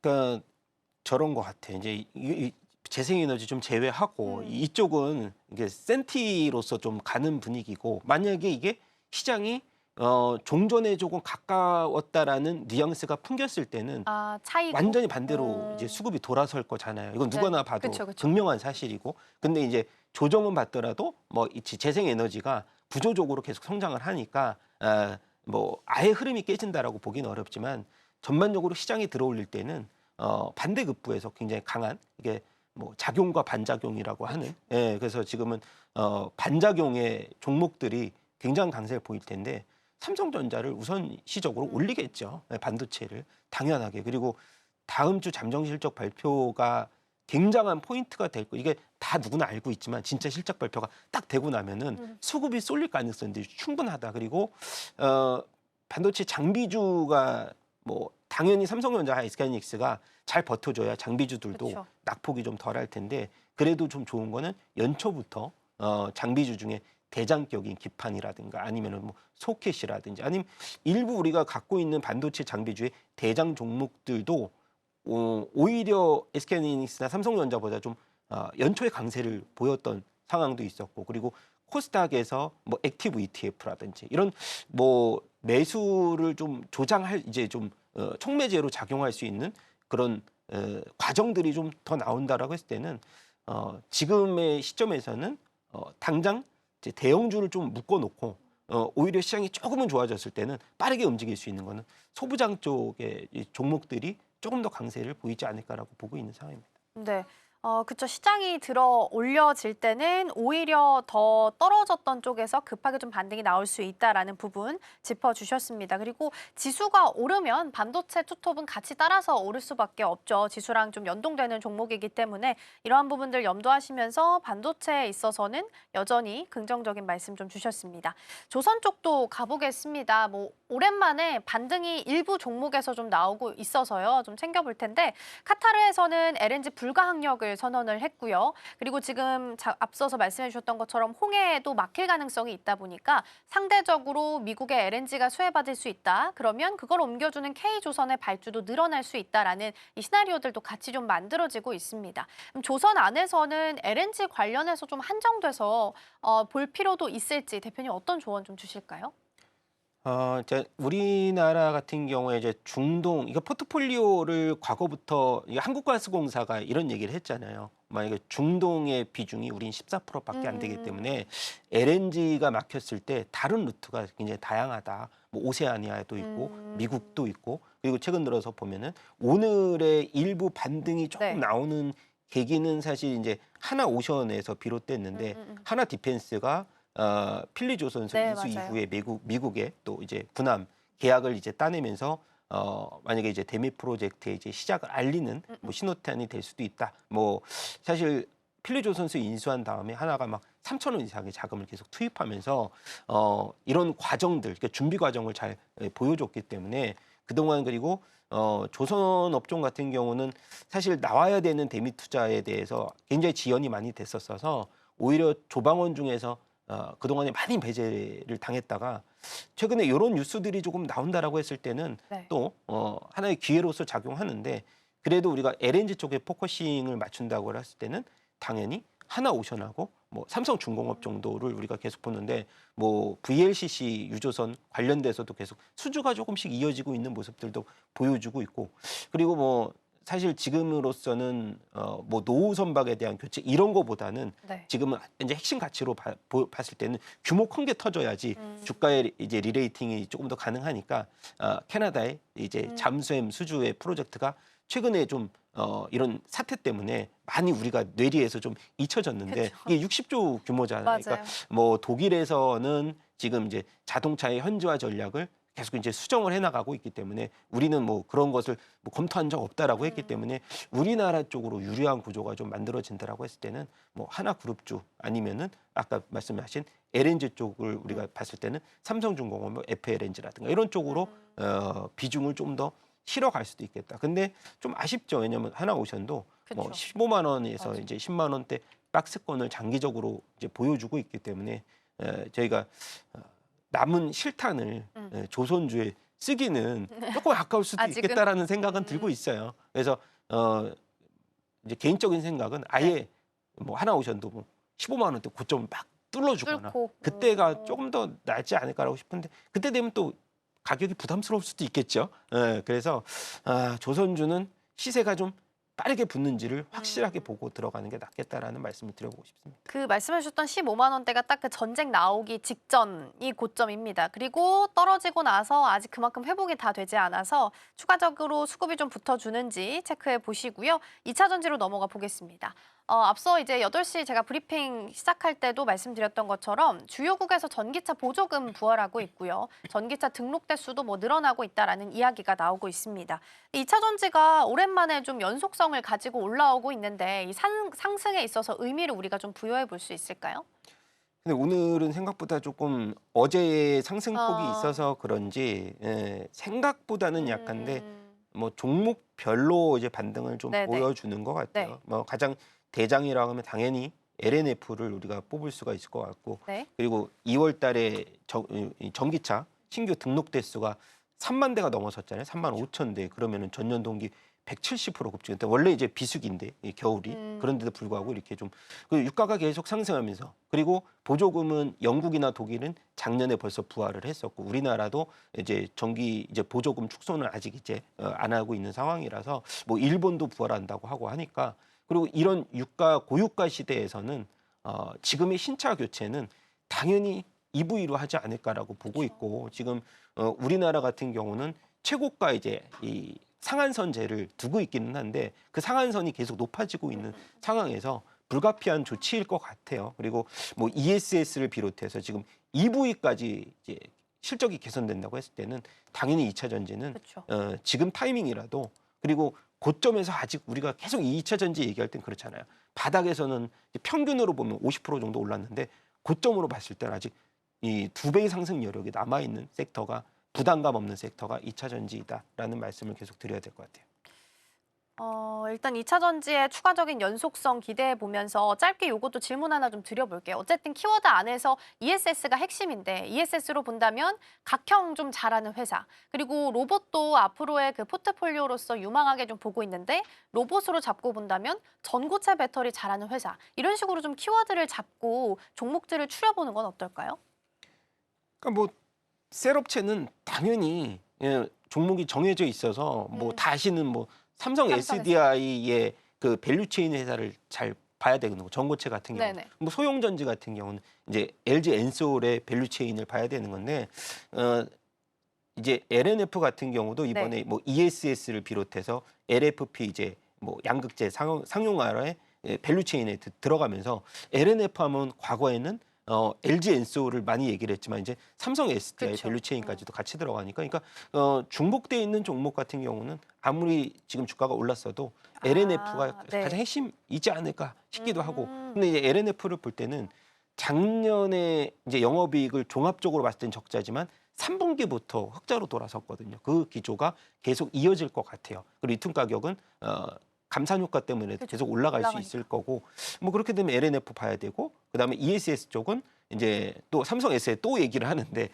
중심은 삼성 SDI 지금 잡고 있으니까 그리고 한중 NCS도 삼성 SDI 매출이 워낙 거의 이제 뭐 90% 이상이다 보니까 그리고 냉각이 가장 이제 우리가 발열에 잡을 수 있는 공랭식에서 순행식으로 돌아갔을 때 유일한 업체이기 때문에 네. 한중 NCS도 주가가 5만 원대에서 지금 횡보하고 있어서 고점 돌파했을 때는 한번 보자라는 말씀 드려보고 싶습니다. 네, 일단은 종목을 추린다 하더라도 여러 가지 특징을 가지고 있는 종목들, 중복되어 있는 종목들 위주로 해서 챙겨보시는 게 좋을 것 같고요. 오늘장 탑픽 종목으로 한중 NCS 좀 주셨습니다. 참고해서 주가 추이들 좀 지켜보시면 좋지 않을까 싶습니다. 한중 NCS 같은 경우에는 오늘장에서 한 2% 정도 하락하고 있고요. 이란 공습 이후에 그 이전까지 다시 좀 오르려는 움직임 나타나고 있으니까 참고해서 보시면 좋겠습니다. 개장 분위기 잘 살펴봤고요. 대표님과는 여기서 인사 나누겠습니다. 오늘 말씀 고맙습니다. 네, 계속해서 오늘 시장 분위기 확인해 보겠습니다. 시황센터 연결해 보겠습니다. 서수진 앵커. 네, 이 시각 시황센터입니다. 이란 전쟁이 한 달째 계속되고 있습니다. 트럼프 대통령은 이란과 합의를 잘 진행하고 있다면서도 합의가 되지 않으면 발전소와 하르그 섬을 모두 폭파시키겠다라는 발언을 내놓기도 했는데요. 문제는 유가입니다. 국제 유가가 또다시 상승했는데 특히 WTI 지수가 종가 기준에서 배럴당 100달러 선을 다시 넘어섰습니다. 이것이 사실 여러 차례는 있었지만 사실 종가 기준으로 100달러 선을 넘어서는 건 2022년 이후 처음 있는 일이라고 하는데요. 이렇게 유가 부담이 커진 상황에서 오늘 우리 증시 모두 하락하고 있습니다. 코스피 지수가 3.9%, 코스닥보다는 조금 더 빠지게 되면서 지금 5,000선을 간신히 지켜주고 있거든요. 이 부분 지켜보셔야 될 것 같고요. 코스닥은 현재 1,070선에서 거래 진행 중입니다. 그렇다면 수급 상황 알아보겠습니다. 먼저 코스피입니다. 외국인이 이달에만 코스피에서 거의 32조 원을 팔았다고 하는데요. 아무래도 환율이 1,500, 지금 20원 선까지 올라서면서 매수하는 데는 조금 부담이 나타난 것으로 보입니다. 오늘 우리장에서도 외국인이 거의 1조 1,000억 원가량 팔아내고 있고요. 기관도 2,000억가량 덜어내는 모습 체크되고 있습니다. 메이저 주체들의 매도 행렬이 이어지고 있고 개인만이 현재 1조 3,000억 원 담아가는 흐름 체크되고 있습니다. 이어서 코스닥 수급도 확인해 보겠습니다. 네, 코스닥입니다. 역시 메이저 주체들이 매도 행렬 이어가고 있습니다. 외국인이 169억 원 덜어내고 있고요. 기관이 220억 원 지금 매도 우위 보여주고 있습니다. 개인만이 지금 580억 원가량 담아내고 있는 움직임 체크되고 있습니다. 자, 그렇다면 업종별의 흐름도 체크해 보겠습니다. 먼저 코스피입니다. 상승하고 있는 업종 현재 음식료품이고요. 0.46% 강보합권에서 현재 거래 진행 중입니다. 하락하는 업종도 살펴보겠습니다. 코스피 하락하는 업종 전기전자에서 가장 강하게 나타나고 있습니다. 5.2% 낙폭 보여주고 있고요. 특히 반도체 소부장 쪽에서 하락률이 거세게 나오고 있다는 점 체크하셔야 되겠습니다. 의료정밀이 4%, 제조업까지 현재 4.3%가량 밀리고 있고요. 철강 및 금속도 3%, 금융업도 지금 3.5% 하락불, 운송 장비까지 3.3% 낙폭 크게 보여주고 있습니다. 그렇다면 코스닥 업종 지수도 확인해 보겠습니다.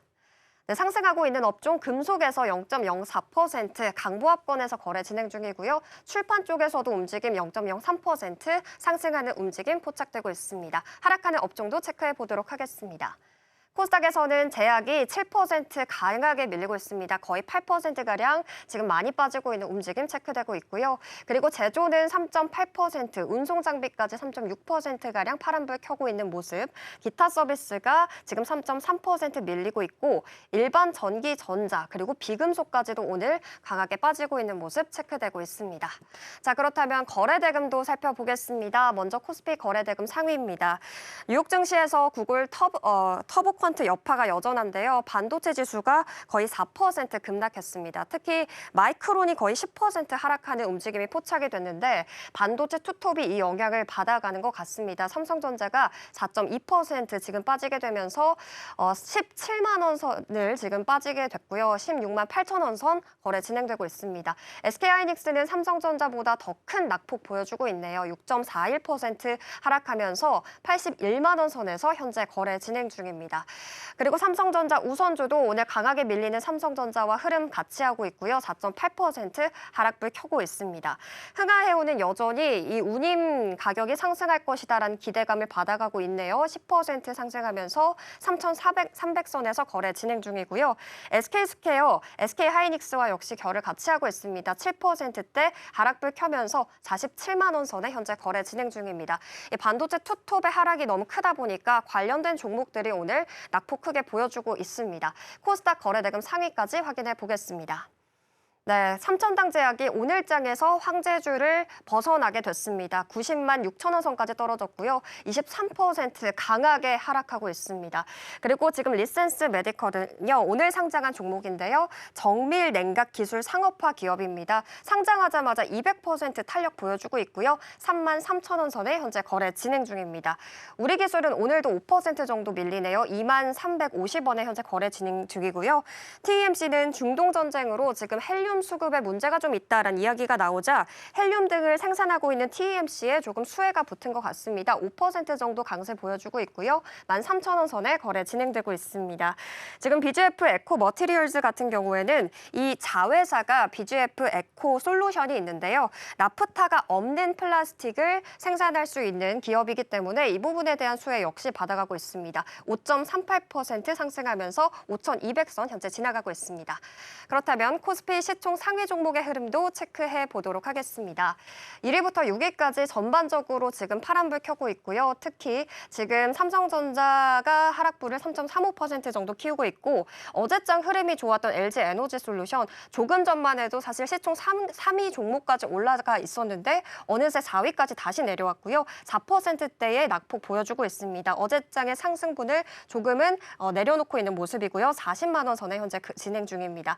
현대차 같은 경우에 전기차 기대감에 조금 올랐었는데 어제장과 함께 또 하락하는 움직임 체크되고 있네요. 2.88% 밀리게 되면서 45만 원 선에 거래 진행 중입니다. 삼성 바이오로젝스는 지금 방향성을 찾고 있는데요. 0.07% 강보합권에 있기는 하지만 앞으로 오후장에서의 움직임까지 확인해 보셔야 되겠습니다. 이어서 7위부터 12위도 확인해 보겠습니다. 네, 한화 에어로스페이스 오늘장에서 한화 필리조선소 인수 후에 첫 미국 이 해군 사업에 수주가 됐다라는 이야기가 나왔음에도 불구하고 낙폭 보여주고 있습니다. 3.82% 강하게 밀리고 있는 모습 체크되고 있고요. 원전주도 오늘은 좀 부진하지만 0.53% 그래도 약보합권에서 거래 진행 중입니다. 기아가 다시 조금 올라왔습니다. 0.2% 상승하면서 15만 원 선의 움직임 체크되고 있고요. 12위였던 KB금융이 지금 11위까지 올라왔다는 점 체크해 보겠습니다. 이어서 코스닥 시총 상위 종목도 만나보겠습니다. 네, 코스닥 시총 상위입니다. 앞서 보셨듯이 삼천당 제약이 1위권을 지키고는 있지만 황제주에선 벗어난 모습 체크가 되고 있고요. 2차 전지가 어제장 굉장히 흐름을 이끌었는데 오늘장에서는 방향성 조금 달리하고 있는 모습 체크되고 있습니다. 그래도 에코프로가 0.95% 강보합권에서 거래가 되고 있고요. 레인보우 로보틱스 오늘 계속 등락을 거듭하고 있지만 지금 현재장에서는 0.74% 그래도 강세 보여주고 있다는 점 확인해 보겠습니다. 그리고 바이오단에서는 선별적인 움직임 체크되고 있는데요. ABL 바이오가 1.98% 밀리고 있는 모습 확인이 되고 있습니다. 7위부터 12위도 확인해 보도록 하겠습니다. 네, 7위부터 12위 모두 파란불 켜고 있습니다. 일단 바이오단부터 반도체 소부장단의 하락 움직임이 감지가 되고 있고요. 코오롱 티슈즈는 6% 강하게 빠지는 모습 어제장부터 오늘장까지 체크가 되고 있습니다. HLB 그래도 HLB 팹 모멘텀과 기술 관련된 모멘텀으로 올라왔지만 오늘장에선 3.36% 덜어내고 있고요. 반면에 펩트론 같은 경우에는 그래도 방향성을 조금은 탐지하고 있으면서 0.5% 올라온 모습 체크되고 있습니다. 보로노이나 지금 리노공업 같은 경우도 방향성 찾으면서 하락불 움직임 보여주고 있다는 점까지 체크해 보도록 하겠습니다. 지금까지 시황센터에서 전해드렸습니다. 네, 시장을 둘러싼 환경이 좋지가 않습니다. 환율이 개장 초반보다도 더 올랐습니다. 1,527원 80전 정도 지나가고 있는 분위기고요. 지금 확인해 보니까 원유 선물이 105달러 그리고 브렌트유도 109달러 선 이상으로 지금 올라오고 있습니다. 계속해서 좀 불안한 환경이 만들어지고 있는 상황이고요. 오후장에서는 중요하게 지수를 지켜주는지가 포인트가 될 것 같습니다. 코스피 5,000 그리고 코스닥 1,000선 잘 지켜줄 수 있을지 수급 상황까지 같이 챙겨보시면 좋겠습니다. 저희가 방송 중에 제공해드린 정보는 투자 판단을 위한 조언일 뿐 해당 종목의 가치와 수익률은 보장하지 않습니다. 저희는 내일 더 다양한 소식 준비해서 돌아오겠습니다. 시청해주신 여러분 고맙습니다.